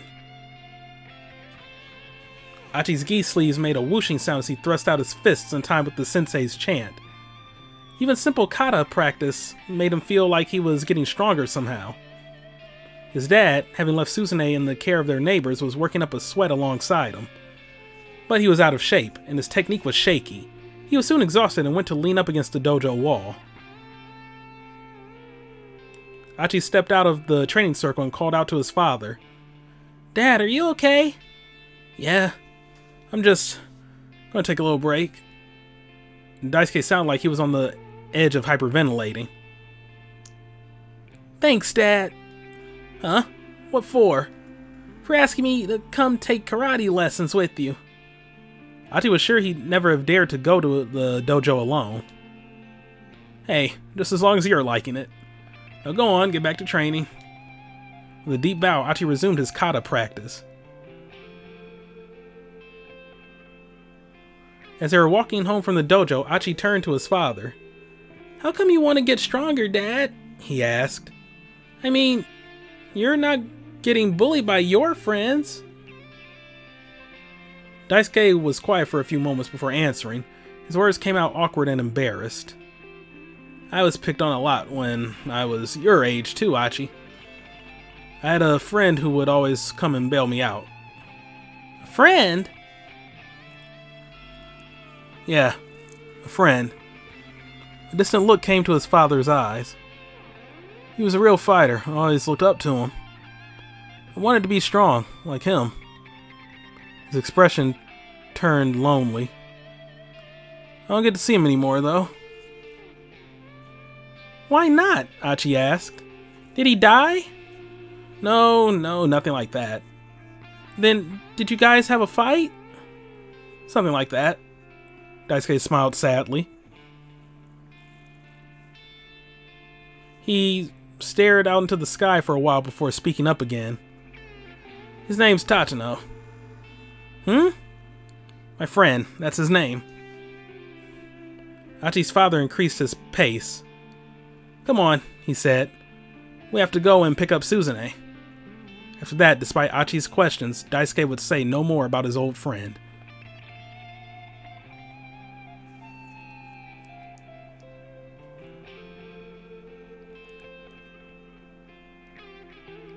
By the time he was almost done with grade school, Achi had grown up fit and strong, almost unrecognizable from his younger self. Perhaps he had the physical knack in him all along. He was chosen as a representative for the boys' karate team, even managing to take second place in a national tournament. Nobody bullied Achi anymore. One time, Daisuke suggested that the two of them do some sparring. Achi may have been a national competitor, sure, but he was still a grade schooler, squaring off against an adult. His father had been training for close to 2 years now as well, and his confidence had grown accordingly. Achi was excited to be able to face off against his old man. Early on in their karate training, Achi's kumite had seemed rather hopeless. He'd been shocked that his out-of-shape father was able to overpower him, but also pleased to get a sense of how strong the man was. This time, Achi thought, he might well lose again, but he was going to go all out. As they adopted their fighting stances, Daisuke's face was full of confidence. The instructor gave the signal to begin, and Achi opened with a sharp low kick. Daisuke didn't guard against it. The blow caught him in the thigh. It looked to Achi like he'd allowed himself to take the hit, not fearing the effect of a child's kick. Achi proceeded to unleash several more low kicks in the same spot. Bit by bit, Daisuke's face revealed his discomfort. Finally, he yanked his leg away. That was when Achi realized his father wasn't letting himself get hit on purpose. He was just unable to keep up with the speed of his son's footwork. If that was the case, Achi felt bad about exploiting his dad's weakness. He decided to leave his leg alone. Instead, he aimed a punch at his father's midsection.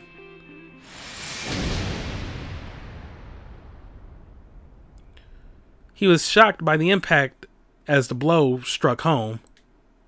He hadn't attacked with a great deal of force. He'd just thrown a light midsection punch as a check.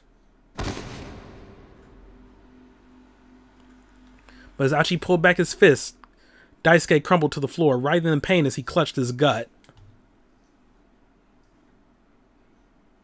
Achi stared in disbelief at his own hand.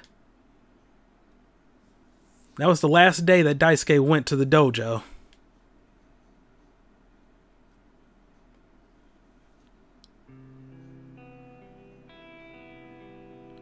Your dad's pathetic. Yeah, he's such a loser. Achi was on his way home from practice and some older students from the dojo had started ribbing on him. What did you just say? Those kids were middle schoolers, but Achi wasn't about to back down. He thrust out with a quick punch, stopping it just short of one boy's nose. Go on, say that again, I'll kick your ass. The older boys went pale, then took off and ran. But this small victory did nothing to bolster Achi's spirits.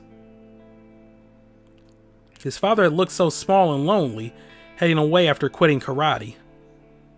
But Achi didn't think there was anything pathetic about that. Sure, maybe by now he was better at karate than his father. But really, what difference did that make?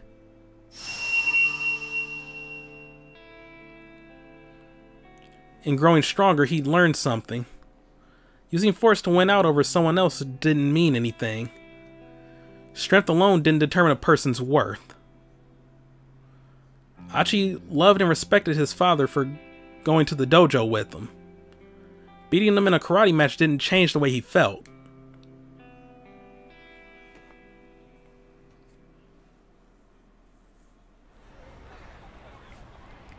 Achi resurfaced from his memories to hear Stanley talking on his phone. I see. So that's what's going on. Once we're finished with things in Dogenzaka, I'll bring Hitomi right back to the precinct. Curious, Achi turned to the American. What was that about just now?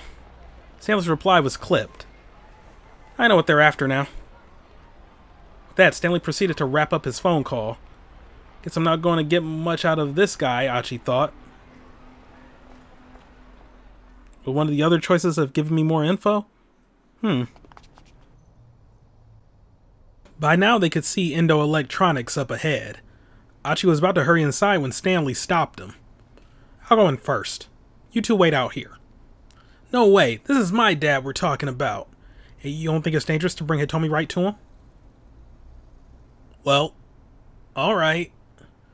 We'll wait here for a bit, and once we know it's safe, we'll head on in. You cool with that? I'm cool with that. Stanley stepped inside.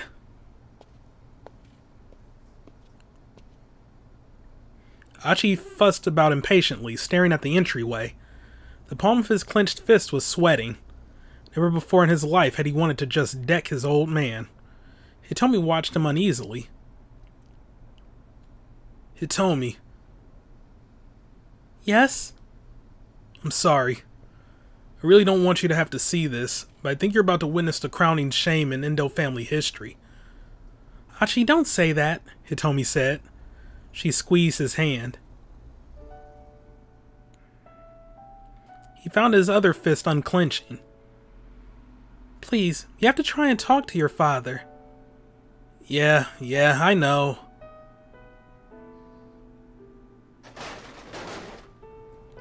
Suddenly there was a loud crash from inside the building.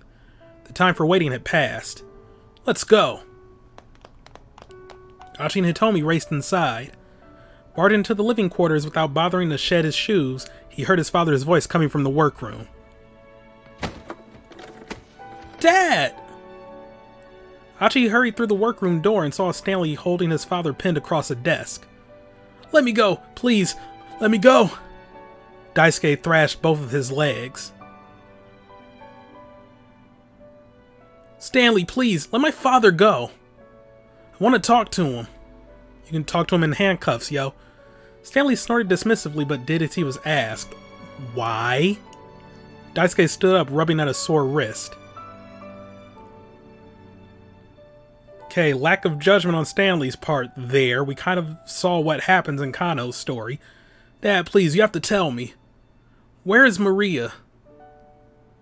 Maria? What are you talking about? Daisuke wouldn't meet his eyes. Don't play dumb with me. Achi pointed at Hitomi. You know who this is, don't you? Hitomi Osawa, the girl you've been after. Maria is her sister. But Daisuke remained silent. You're gonna pretend you didn't call the hospital? Nothing about maybe being able to get your hands on a heart? I mean, seriously, it's all so simple. Even I can tell what's been going on. You've been watching me and Hitomi through the surveillance cameras. And you were telling that guy with the cane where we were. The blood began to drain from his father's face. Don't you go quiet on me. If I'm wrong, then go ahead. Tell me the truth. Daisuke's arm shot out suddenly, knocking an external hard drive from his desk onto the floor. It was over and done before Stanley could stop him. Stanley hunched down and picked up the shattered drive. I'm guessing there was important data on here. Footage from the cameras, maybe? I have no idea what you're talking about, Daisuke spat. You can't do this to an innocent person, Dad, Achi shouted, grabbing his father by the collar. There was a sound of footsteps from out in the shop. Someone was quickly getting closer. Stanley grabbed Hitomi by the hand and pulled her back against the wall.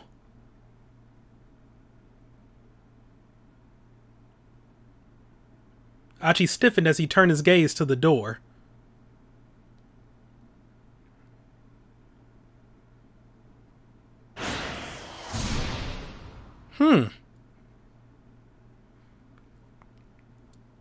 Well.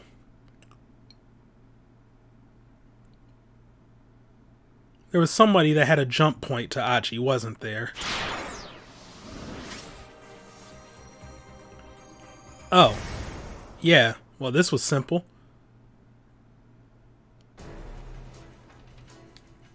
Okay. There we go, young man.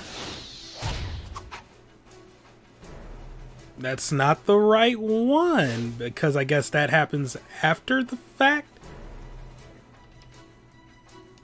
Alright then. So we're at a keep out with Kano. Keep out with Achi.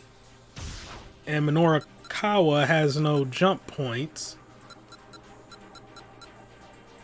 Oh wait, no, he has one, but that goes to Kenji. Alright then, well, let's go here.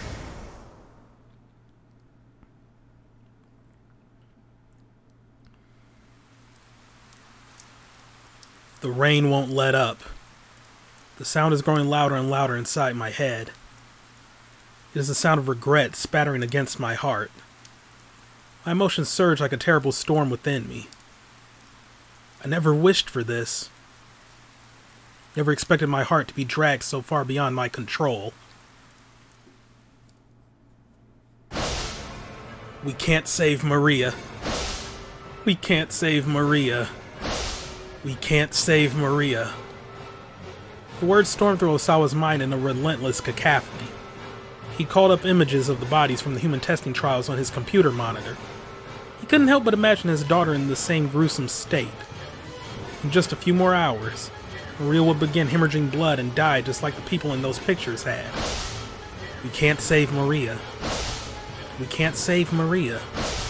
We can't save Maria. He couldn't shake the words or the reality from his mind. Damn it. Damn it. Damn it. Osawa began pounding his fist fiercely on the desktop. Sir, what are you doing? Kajiwara tried to intervene, but he kept on pounding away.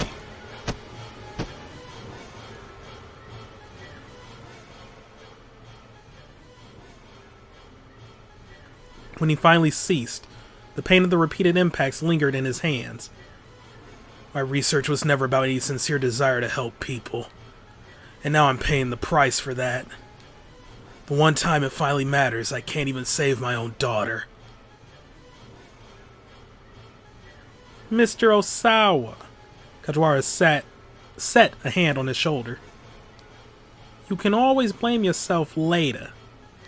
But for now, think again. Good and hard. Is there really no other way to save Maria? Nothing else we could try? Osawa shook his head. The only means we had left was using Tanaka's password to unlock the doors. And now Tanaka is dead. There's... Oh, no, that might be him. There's no other way. Is there a possibility that Mr. Tanaka told someone else's password? This was something Osawa hadn't considered. Was there anyone Tanaka might have shared his password with? Only one person came to mind. Well, yes. There may be someone. You're referring to I, sir? Kajiwara cast his eyes down. You figured that out, then? Yes. Back during the commotion over that listening device, a necktie clip isn't typically the sort of present one gives to one's husband's co-worker. And yet, although some might consider it somewhat, inappropriate, Mr. Tanaka was wearing it as if it were a matter of course, which, implies something about their relationship.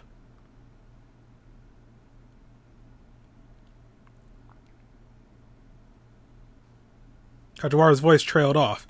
He coughed apologetically and tried again. I realize it's an awkward situation, sir, but please check with your wife.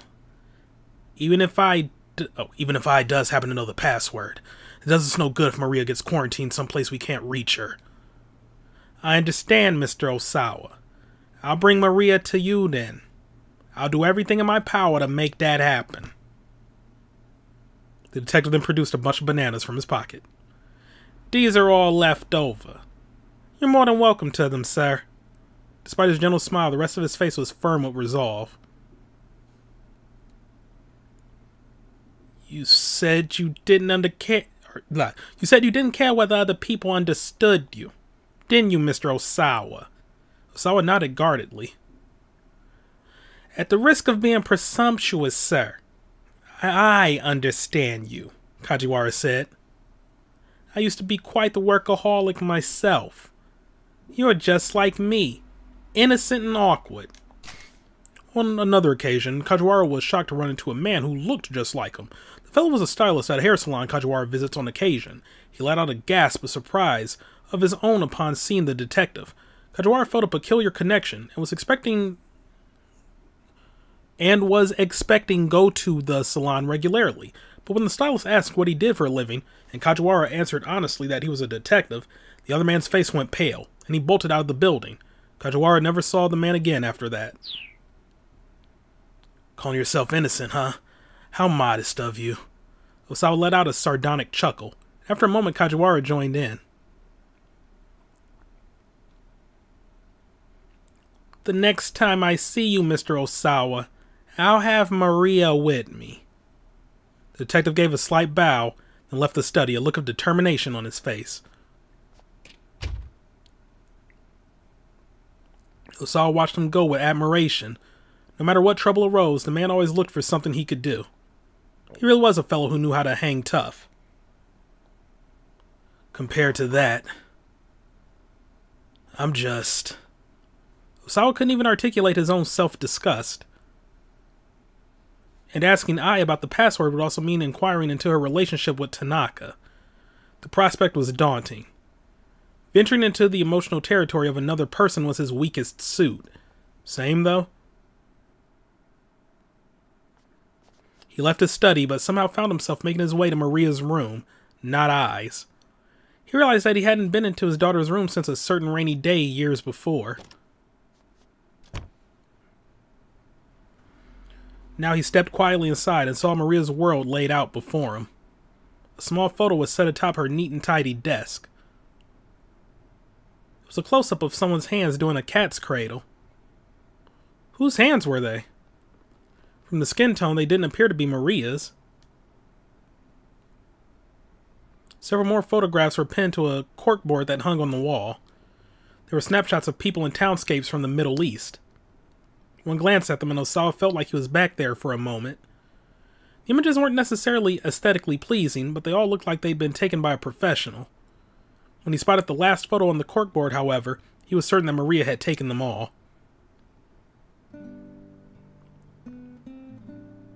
The last picture was of Osawa himself. He was facing the camera holding some luggage and flashing an awkward smile. It was a comical, affectionate image. He'd never known that photography was one of his daughter's hobbies. No, this went beyond a mere hobby. Did she perhaps aspire to be a professional photographer one day? She certainly had the aptitude for it, from the look of things. Maria, a photographer. As he mulled the idea over, Osawa felt his chest tighten. Right now, it looked like Maria's hopes and dreams were about to be snuffed out. Her future consisted of bleeding to death a few short hours from now. Osawa stared vacantly out the window. The view from Maria's room remained unchanged from so long ago. Again, that rainy day crept back into his mind as vivid as the present.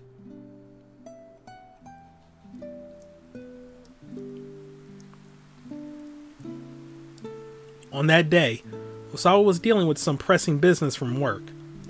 He'd ensconced himself in his study, wrestling with some paperwork when Hitomi barged in looking distraught. Maria's gone! Sensing that Hitomi was legitimately alarmed, Osawa hurried to Maria's room. He found a letter she left atop her writing desk. Dad, you only care about Hitomi. You're always working and never do anything with me, so I'm running away. A few hours earlier, he'd canceled their weekend trip to the amusement park. He just wasn't going to be able to get his work done in time. Hitomi had resigned herself readily enough, but Maria just couldn't accept it.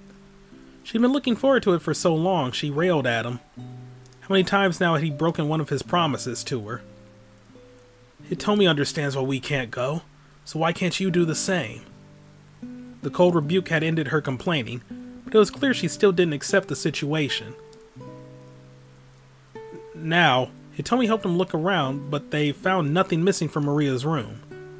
Despite her assertion that she was running away then, it seemed like there was no point in being overly concerned. Maybe she's at the park she always goes to. Hitomi looked worried.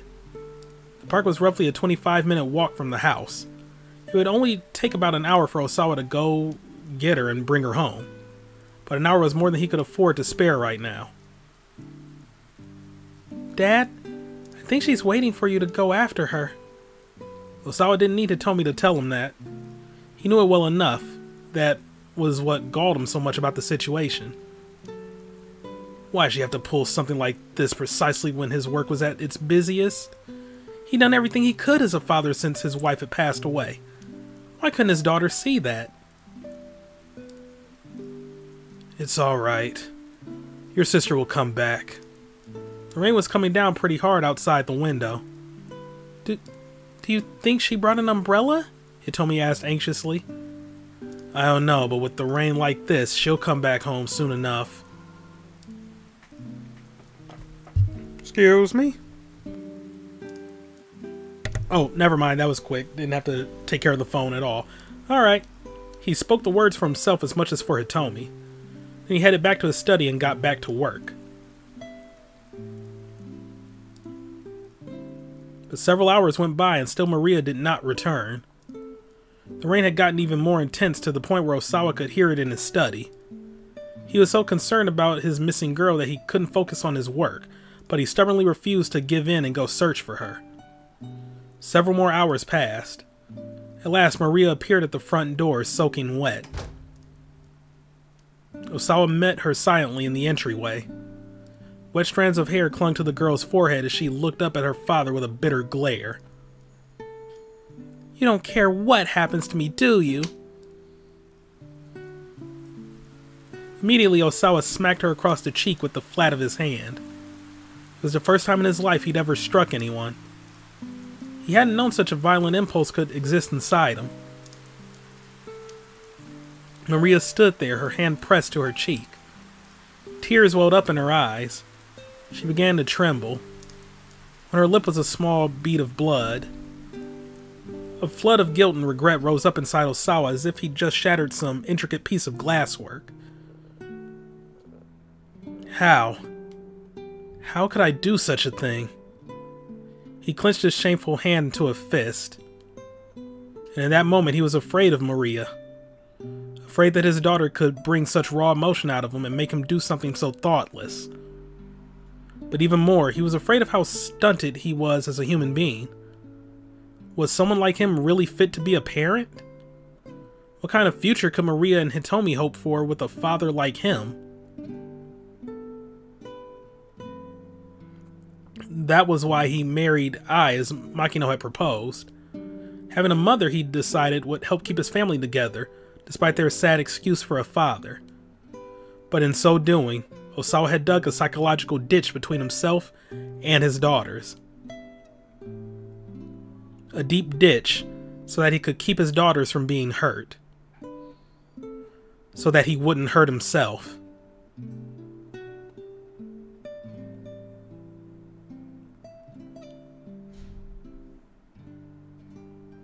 Now Osawa was staring across that ditch, wondering if it was too wide to leap. He thought back to his earlier exchange with Kajiwara. If you get angry, you show it. If you get sad, you show it. It's human nature to let other people know how we're feeling after all. But what if doing that hurts the other person? That's when you apologize, sir. Yes, that was right. He needed to apologize to Maria for what he'd done that day. It still wasn't too late. It's never too late. When it comes to family, there's no such thing as game over. He recalled Pretty Honey's words. He needed to apologize to Maria, and so he needed to ask Ai for that password.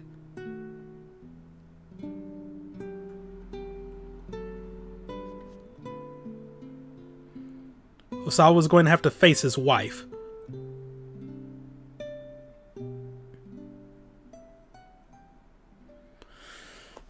Okay.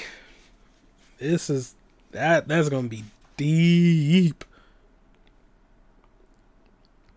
But I know where his jump is.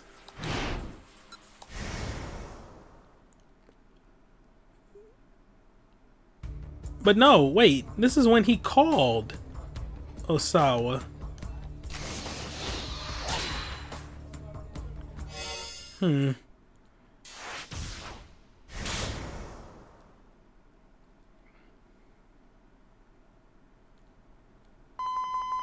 Oh, okay.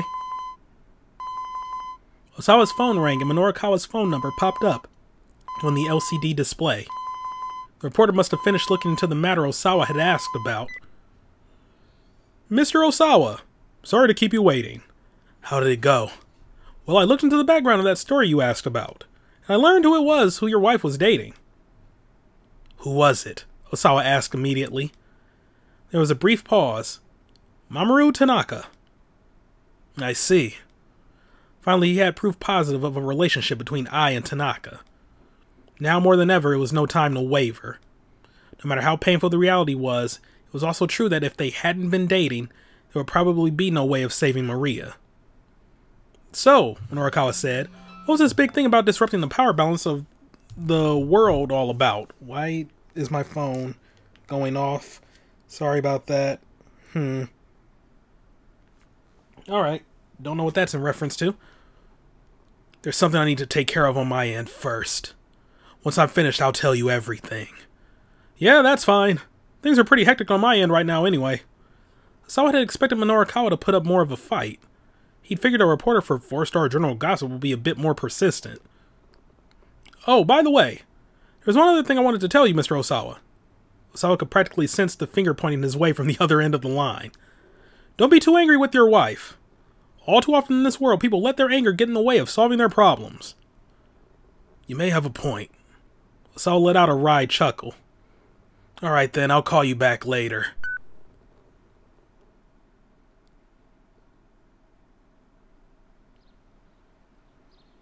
Osawa found Ai standing by herself in the yard. She kept her back to him as he approached. May I have a moment? He asked quietly. What? Still, she didn't bother to turn around. There's something important I need to talk to you about. I'm not in the mood right now. Please, Ai. I realize you're upset about Tanaka's death, but... At the mention of Tanaka's name, Ai slowly shook her head. Don't just tell me what you want. Hurry up and get to the point. Osawa tried to move closer to her, but she pointedly kept her distance. You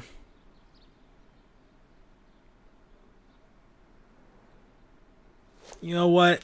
You kind of already know the answer to this. Like, were you in love with Tanaka? You know the answer. Just get right to the point. You're trying to save your daughter. Screw her. Get a divorce when this is all over. This is no time to mince words. Did Tanaka give you his password? His password? For the electronic lock on the lab. I need it in order to get the antiviral out. I turned to face him at last. To get it out? What are you thinking? That belongs to the company. I just need one dose to save Maria. Please, if you know, please tell me. I don't know it. Ai's voice was barely a whisper. Osawa looked his wife right in the eye. You're telling the truth. I am. I see. Then, do you have any idea what number he might have used for a password? Ai shook her head silently, then turned her back to her husband once more. Even if I did know, she said, I wouldn't tell you. Why not? Don't you get it? Ai's words came out as a strangled rasp. Do you even know why I'm with you? She snapped. You really have no idea how much you're worth, do you? The value of one woman's life versus the potential profits your research would bring in. There's no comparing the two. If it meant that Okoshi Pharmaceutical could monopolize your talents, then what did it even matter what I wanted for myself? There's something akin to desperation in Ai's words. And so you sent me those threatening emails too? What? I looked at him in shock. He knew he'd guessed correctly. You would go that far, just to keep me tied to your father's business. That's right, I would. I bit down on her lip hard. But what would you even know about how I feel? I'm sorry. Don't apologize. I'm not the victim here. You say that, but isn't it because of me that you and Tanaka weren't able to stay together? I began to tremble. Her secret was out. When did you figure it out? She asked. Earlier today. That tie clip. Heh, right. Not the sort of gift one gives to a husband's coworker, is it? I's smile was bitter with self-deprecation. Osawa couldn't help but pity her. Nah, you can help that. Even Tanaka must have suspected that she placed the company's profit above all else, if she'd go to such lengths to protect it. It was like she'd given up her entire life just for that. Please, don't mess my life up any more than you already have. Oh, no, that was her. Please, don't mess my life up any more than you already have. Ai's words were only a faint murmur, but Osawa felt the rejection they carried with agonizing clarity. Tanaka hadn't given Ai his password. Osawa's last chance had gone up in smoke. He let out a long, shaky breath and shut his eyes tight. Was it true? Was there nothing more he could do?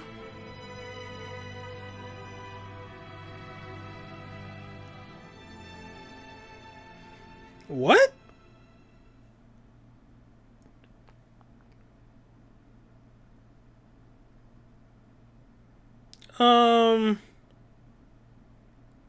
Am I missing a jump point here or something?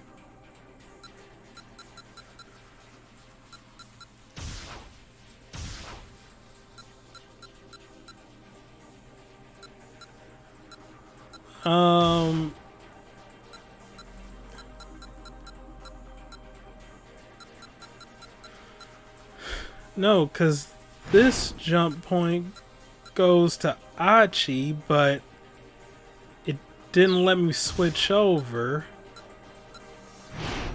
I just did this one for...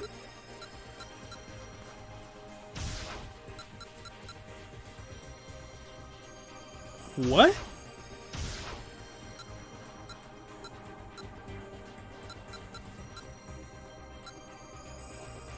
What am I missing here? This is the only thing I can think of. Just call it a shot in the dark, because I'm seeing no other jump points, and I was looking back at all of the various options, and nothing was coming to mind. But this is at 5:35. And it does mention the name Endo. Oh my god.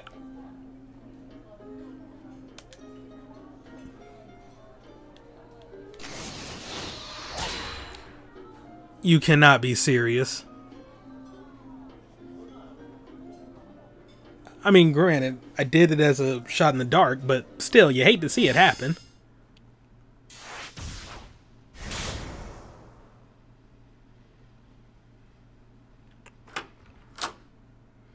The workroom door slowly eased open.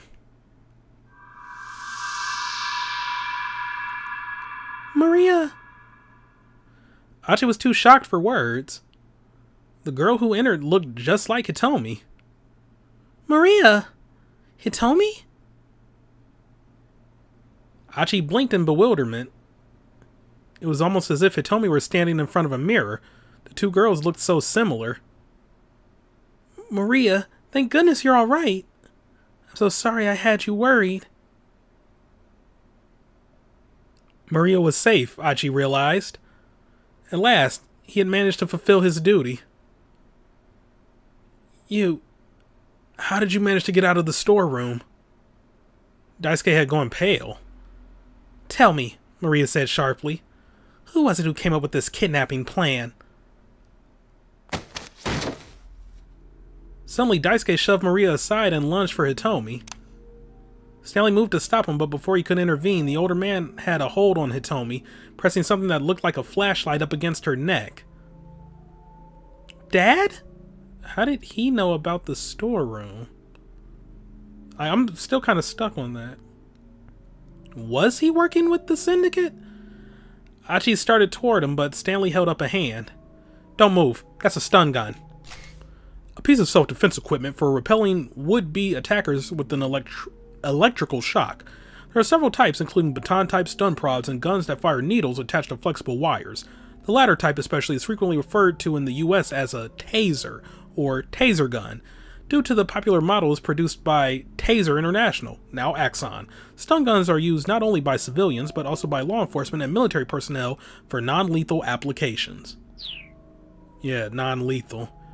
If he zaps her in the neck, it could kill her. You know your stuff, Daisuke said. You deal in American electronics? Well, I would think the American would know a little something about American electronics. But anyway, no, I do this for a living. Stanley drew his gun in an instant, taking aim at Daisuke's forehead.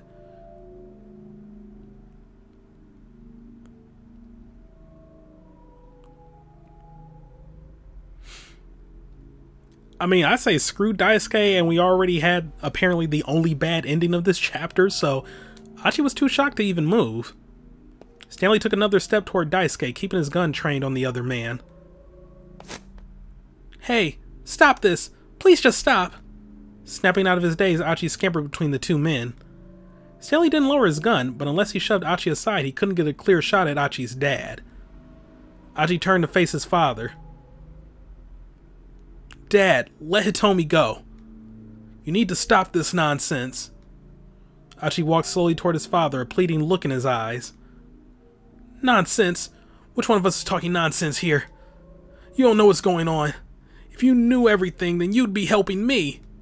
What do you mean, everything? With this girl's heart, we can save Suzune.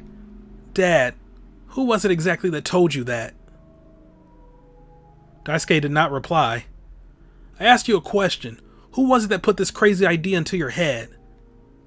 A foreign organ trafficker I met at the hospital, Daisuke muttered. In Japan, a medical professional known as a transplant coordinator handles the liaison between the donor and recipient parties, but there are many cases of illegal or borderline illegal activity carried out by third-party organ brokers. There are countries where organ transplants are openly performed for monetary gain, and no shortage of specialists willing to do the job. These questionable markets include suppliers who source viable organs and tissue for transplant from cadavers. Stanley let out a snort. A likely story.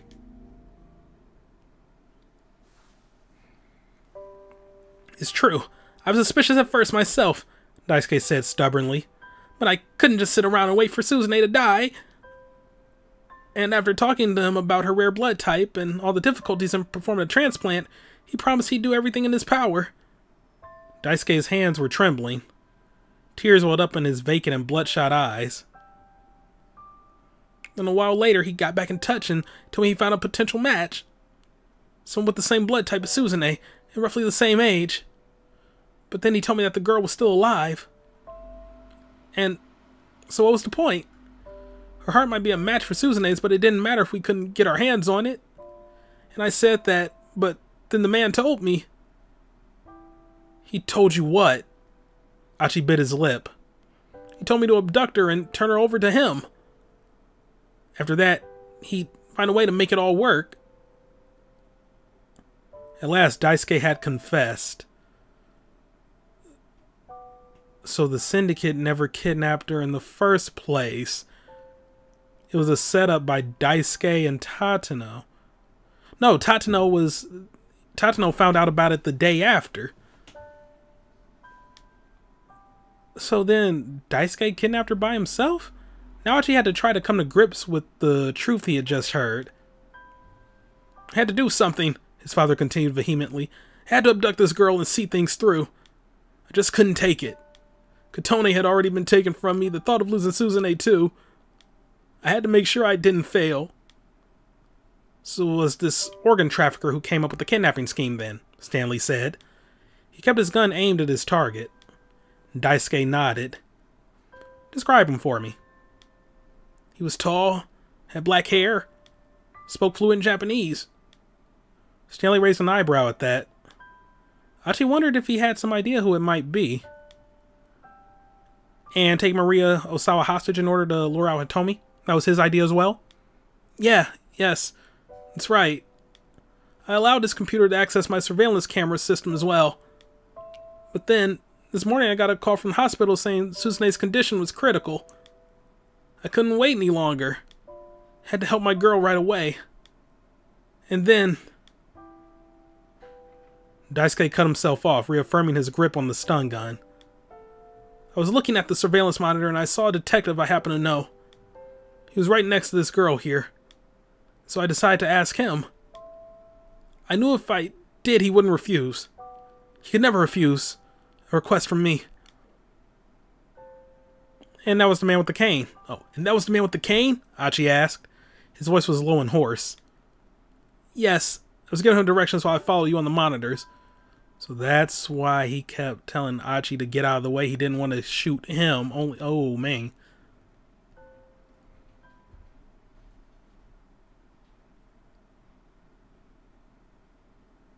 Dad, need to let go of Hitomi now. Give me a moment here. And back. There's no point to this. Achi took another step closer to his father. There is a point. If I kill this girl here and now, your sister can get the surgery she needs. No, you'll just be arrested. But even Achi knew that things couldn't possibly work out that way. His father had grown so desperate to help Suzune that he'd lost all sense of judgment. Why, Achi? Why won't you help me? Don't you want to save Suzune? Daisuke made a pathetic sight. And yet his desperation to save his child was so palpable it was heart-rending. Achi thought back to that time he'd laid his father out when sparring. No matter how pathetic he may have looked, Achi had always felt that sense of paternal love from him. You're not going to be able to talk him down, Stanley murmured. Achi shook his head. Stanley, he said, lower your gun. Tears were welling up in his eyes. Please, lower your gun. Hearing the determination in Achi's voice, Stanley quietly complied. Achi stepped up to Daisuke, getting a firm grip on his father's slender shoulder. Dad, of course I want to help Suzune. Why are you trying to stop me? Dad, do you think this is what she'd want you to do?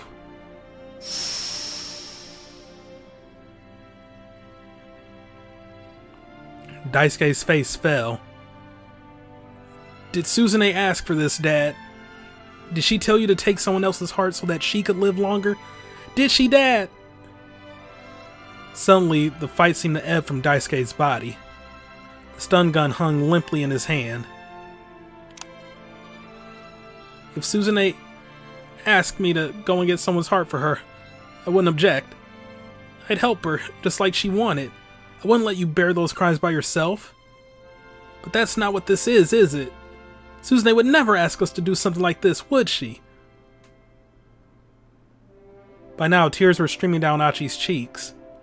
He knew that his father thought about Suzune more than he thought of anyone else. And so he should know full well that she would never want this. Suzune's not like me. She's smart, she's kind. She'd never be happy about taking someone else's heart. Even if it saved her life, I'm sure she'd never accept that. She wouldn't be able to live with it, knowing something so horrible had happened to someone else for her sake. Isn't that the Suzune we know? Daisuke's cheeks were smeared with tears now as well. But then we're not going to be able to help her. The sound of father and son weeping echoed through the workroom. Maybe so. Maybe we won't. But that's better than the misery and suffering she'd have to live with. Daisuke slumped to his knees on the floor, collapsing like a crumbling mound of sand. Hitomi, freed from his grip, stood motionless. There were tears in her eyes, too.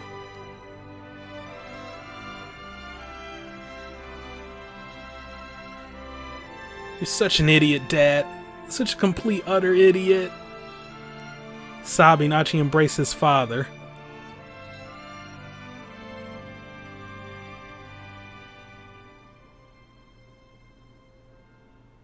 There was a sudden thud from near the door. Everyone turned to look. Maria had crumpled to the floor, and a newcomer had appeared. At some point, Canaan had silently entered the room. Now she cradled Maria in her arms. Standing in the doorway was a man Achi didn't recognize, his face pale. "Stay back!" Canaan shouted at Achi when he tried to approach. It looked like Maria had fallen unconscious. Achi's heart was racing in his chest. An eerie silence fell over the room. For several seconds, no one said a word, their eyes all fixed on Maria.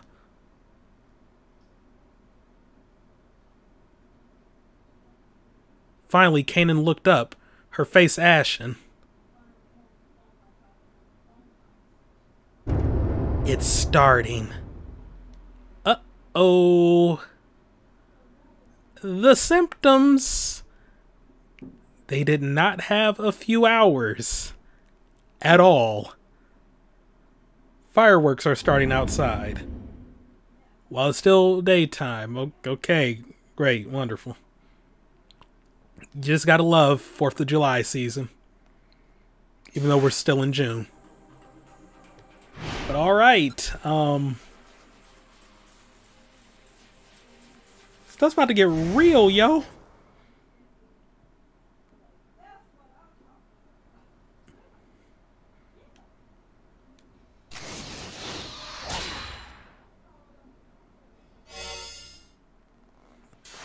Okay, jumping over to Kano here.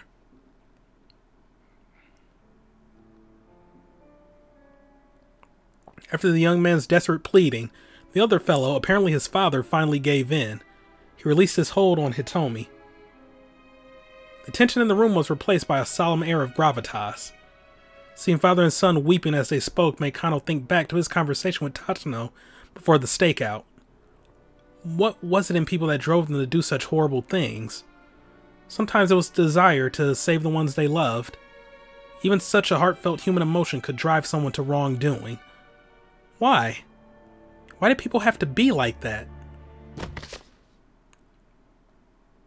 A sudden thud snapped Kano out of his musing. An instant later, Canaan hurried past him into the workroom.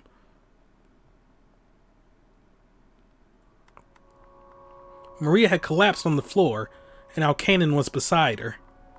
In a panic, Kano rushed into the workroom as well. "Stay back!" Canaan shouted as the others tried to huddle around the fallen girl. Please don't be what I think this is. Had the virus gone symptomatic? 2 hours ago, Stanley had told Kano that Maria was infected. He'd also said that her symptoms wouldn't develop for another 4 hours. Shouldn't they still have 2 more hours to go?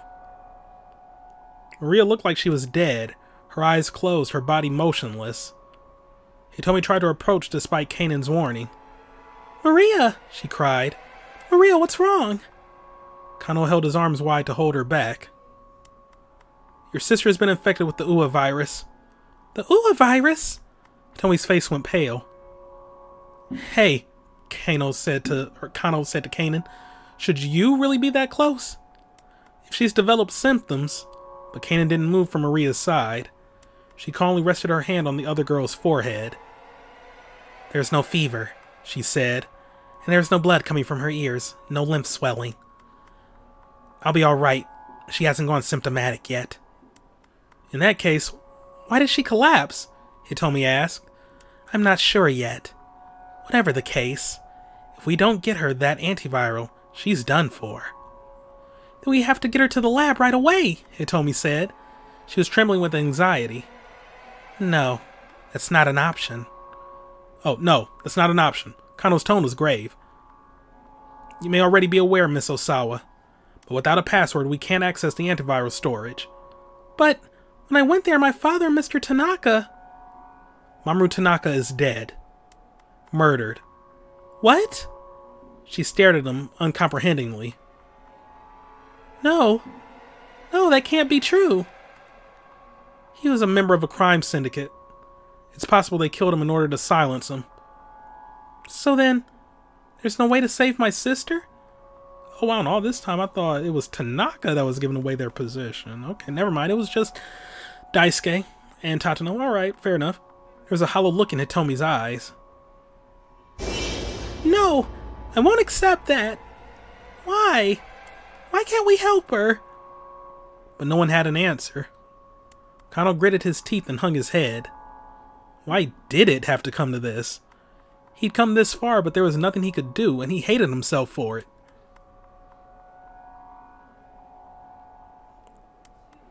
I'll go to the laboratory. It was Canaan.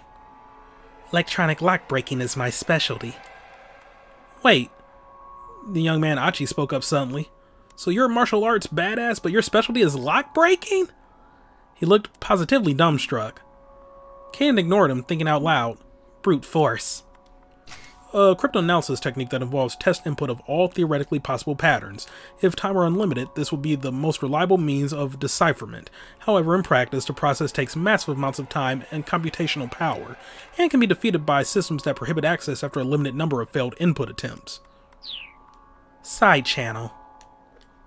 Rather than trying to decipher the password itself, this method involves analyzing information from the device, such as processing time, power consumption, and electromagnetic leaks, using those details to exploit the system.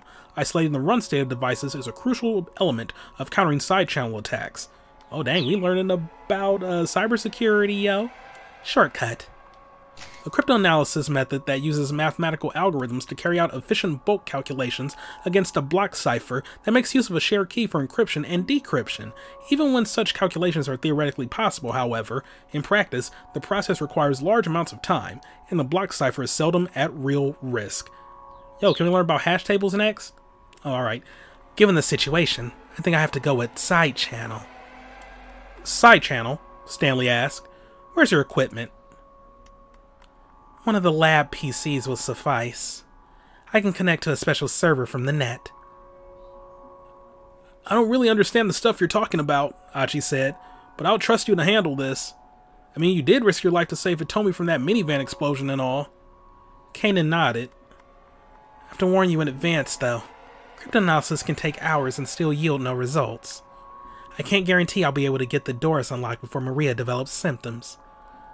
I understand, Hitomi said. Achi nodded too. No one present had any objections. All of a sudden there was a curious sound from somewhere in the room. What's that? Kano asked. What's making that noise? He looked around the workroom.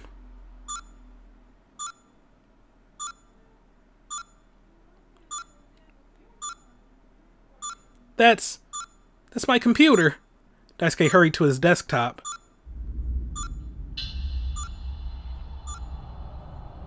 The bank of monitors which had been displaying surveillance camera footage from around Shibuya had all gone black. What the hell? What's going on, Dad? Achi joined his father staring at the computer screens. It's all gone. The camera footage has been deleted. Daisuke blinked in disbelief. Now then, it seems our main cast has all been assembled. A man's voice distorted by a voice modulator suddenly emerged from the computer speakers.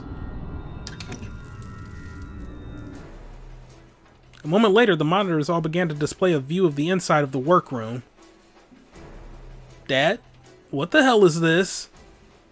Someone's broken through our firewall. A security system for preventing unauthorized intrusion into a computer network. The term stems from a metaphorical reapplication of the concept of a wall meant to inhibit the speed of fire or other destructive forces. It is not a literal wall of fire that you would remove from your computer. So say certain fast food managers who may or may not have worked with the person recording this LP.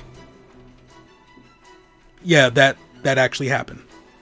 I had a manager who thought that a firewall was a literal wall of fire, and he was very quick to brag to me that he removed the firewalls from his computer, and that if you have a problem, you should look behind the firewall, and that I should go to him if I ever needed any questions answered about my computer science courses in college. Yeah. They've hijacked the surveillance camera system. The color drained from Daisuke's face as he looked at the screens. Where are they filming us from? Kano asked, scanning the inside of the room. He used the image on the monitors to guess where the camera might be located. Over here? Sorry about the fireworks in the background. The lens of a camera set atop the computer monitor gleamed like an eye. It was a miniature camera used for web conferencing and the like. Now that Maria and Hitomi are both there, you've probably surmised the situation at hand. And so I offer a proposal. The laboratory password in exchange for Hitomi's blood. Realizing now that it was Alfar's voice they were hearing, everyone in the room froze. At 7 o'clock, 1 hour from now, see that Hitomi Osawa is waiting at the Scramble intersection outside Shibuya Station just like this morning. Unless, of course, you're feeling particularly confident. You do have Canaan with you. Perhaps you'd care to take a gamble on her lock-breaking skills instead. Canaan clucked her tongue in frustration. Alfard had known exactly what the plan was. Of course, if Canaan isn't able to get the door open in time, what will you do then? Maria is sure to die, yes? But that's not all. If you don't agree to my offer, I have the means of creating another Maria, and a third. These infectees will spread the virus through Tokyo. The death toll will likely number in the hundreds of thousands. It is difficult to predict the scope of infection in the event of a bioterrorist attack, employing a highly infectious viral agent in a city with a large and mobile population. In a worst-case scenario, some researchers estimate as many as several million infected in a matter of days. So do think carefully before you decide. Alfar's voice was chillingly matter-of-fact. I will appear at the rendezvous in person. After all, it wouldn't do for the star of the show to miss the final curtain. I'm looking forward to meeting all of you then. Silence fell. Then the images on the computer monitor returned to normal. The surveillance camera footage came back online as well. Daisuke promptly yanked out his Ethernet cable and slammed his fists on the keyboard. Damn it! There was a hole in the firewall! I'll have to redo my security from the ground. Up? Good call, Canaan said calmly, implying that you're not going to do jail time for kidnapping. We can't win this if our intel keeps getting leaked. Stanley pursed his lips in consternation. What do we do? Kano asked him. Do we give in to his demands? I mean, do we really expect he's just going to blithely show up like that? He's practically begging for us to come and catch him. There had to be some deeper plan at work. If it means saving my sister, I'll do it. Hitomi was resolute. No, Stanley said, you can't. What? Why not? Because if you do, you'll be killed. What? Hitomi's voice caught in her throat. With the antiviral still present in your body, a week after the fact, you're too much of a liability for Alfar to just let go. He's right. Don't do it, Achi exclaimed. Hitomi, you can't go. Even still, I want to do it. Hitomi stared defiantly at Stanley. You still want to go even knowing that you'll be killed. I can't just sit here and hope that Canaan is able to pull this off, she said. I want to do something for my sister. I want to save her. She peered down at Maria, sprawled on the floor. She'd object to me going, I'm sure of that. But I want to do what I can. To do things my way. No one tried to contradict her this time. If she's willing to take the risk, then there are things the rest of you can do too. Oh, that might have been Canaan. Yep, it was Canaan again. Shut up, fireworks. Good God, it's not July, please. Let's hear it, Kano replied. He squared his shoulders. He was of the same mind as Hitomi. He couldn't just do nothing and leave it all on Canaan. After everything he'd been through, he wanted to stick with this case until the very end.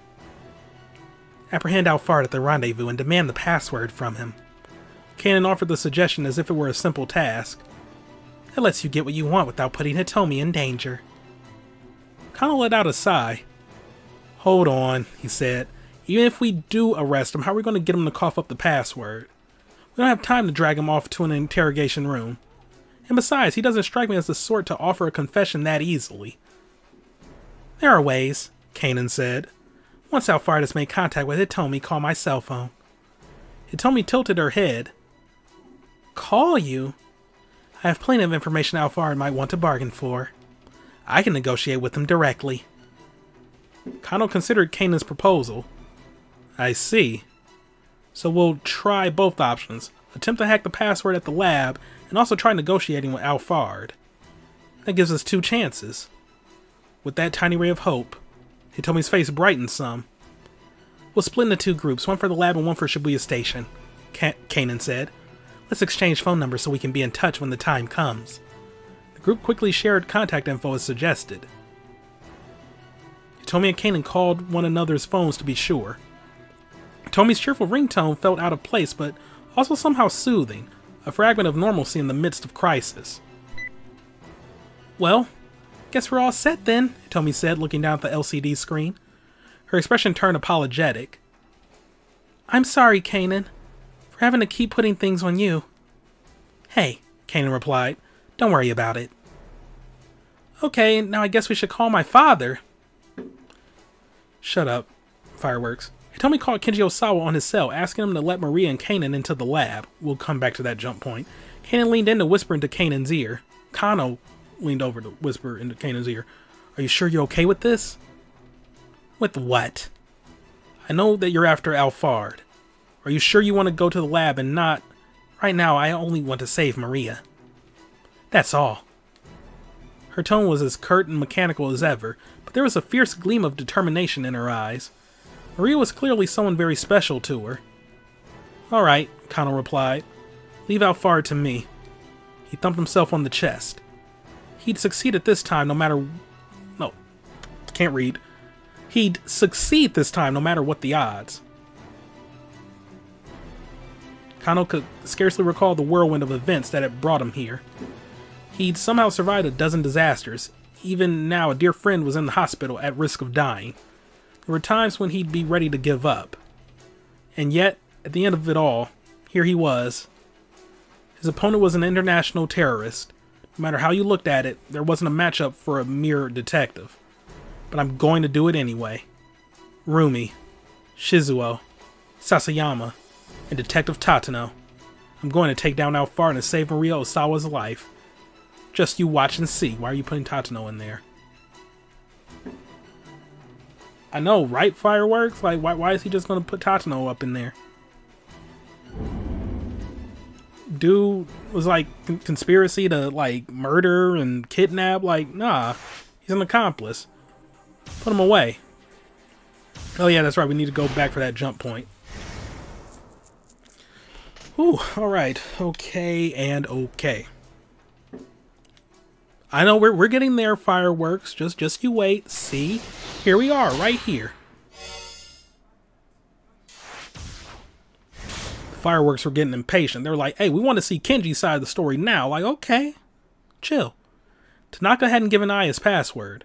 Osawa's last chance at going up in smoke. He let out a long shaky breath and shut his eyes tight. Was it true? Was there nothing more he could do? Osawa's cell phone rang.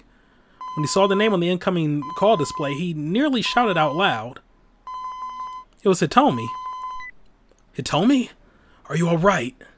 Please tell me you're alright. Yeah, I'm fine. But Maria's... Maria? Is Maria there with you? Osawa's heart leaped. Dad, there isn't any time for me to explain everything, so I have to just give you the main points. This is so we can save my sister, so just stay calm and listen. Osawa struggled to hold back the 1,000 questions that immediately came boiling into his mind. There's a girl named Canaan who's going to bring Maria to the lab. She's going to try to hack the password in order to get us inside. Wait, hold on. Just what in the world is going on? There are a bunch of people here working to help save Maria. Can you wait for us at the lab, Dad? I'm not sure that electronic lock is something that'll be so easy to... We've got another plan in motion too. And if that goes well, we might be able to learn the password. It was all too much to follow.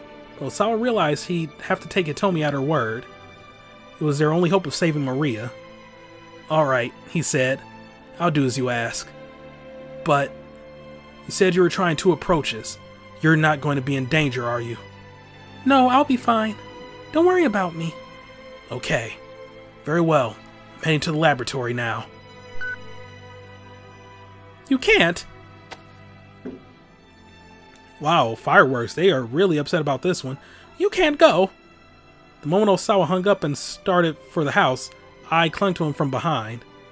If you use the antiviral now, she said, everything will go public. There's no way we can keep the virus or the antiviral under wraps at this point. Osawa tried to pull free, but his wife was stronger than he expected. Besides, if Maria infects other people, the whole world is going to find out in a matter of hours. No, we can just quarantine her. If it's handled correctly, we'll still be able to retain secrecy. Ai's voice was cold as ice.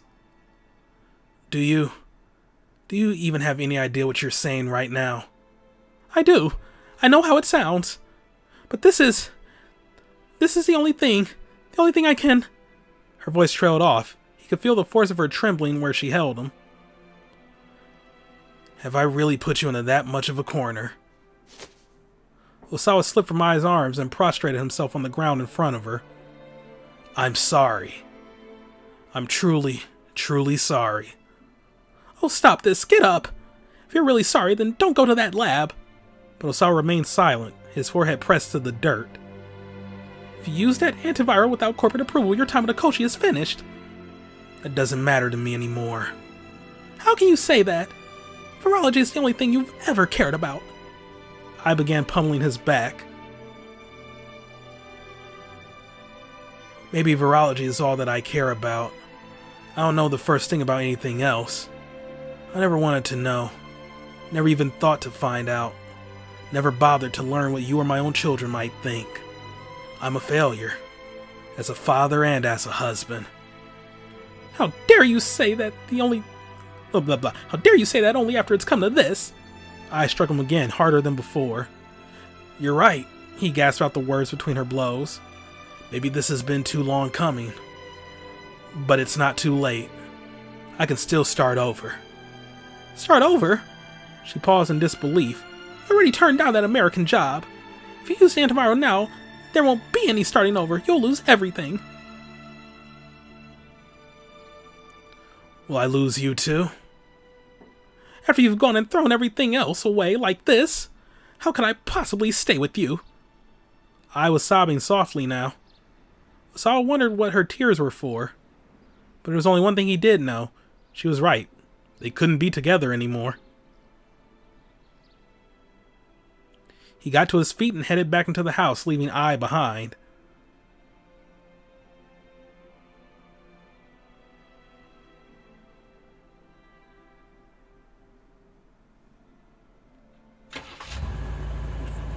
He hurried through the back entrance and went to the garage. Climbed into his car, fastened his seatbelt, that's very important, and took a deep breath. The image of a younger Maria arose in the back of his mind. There she was at that park, getting drenched by the rain, holding back her tears as she waited for her father. Wait for me, Maria. This time I'm going to come for you. I was wrong. Going to the lab wouldn't mean losing everything. He'd let too many important things slip through his fingers. Now it was time to go take them back.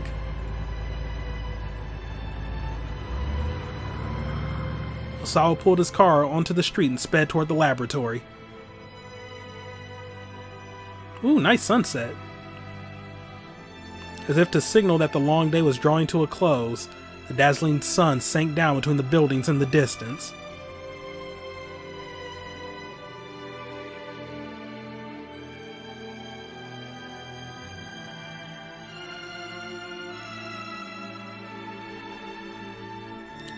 Oh wow, that's the flat out end of his story? Alright, end of his story, and...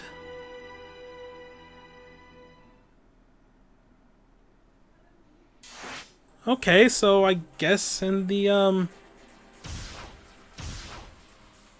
wait. Somebody... Oh my god, it...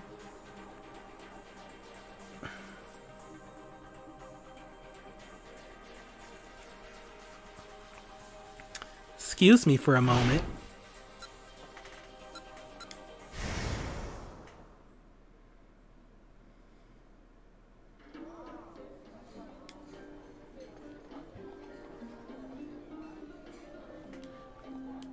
And yeah, it's the same thing here. Oh, wow. So no, that's not it. It just gives you another chance to pick Tanaka. Alright, fine. Anyway, give me a moment here. Alright. We're done now. Way to ruin the emotion there, game. Way to ruin the motion. But now we're down to 3.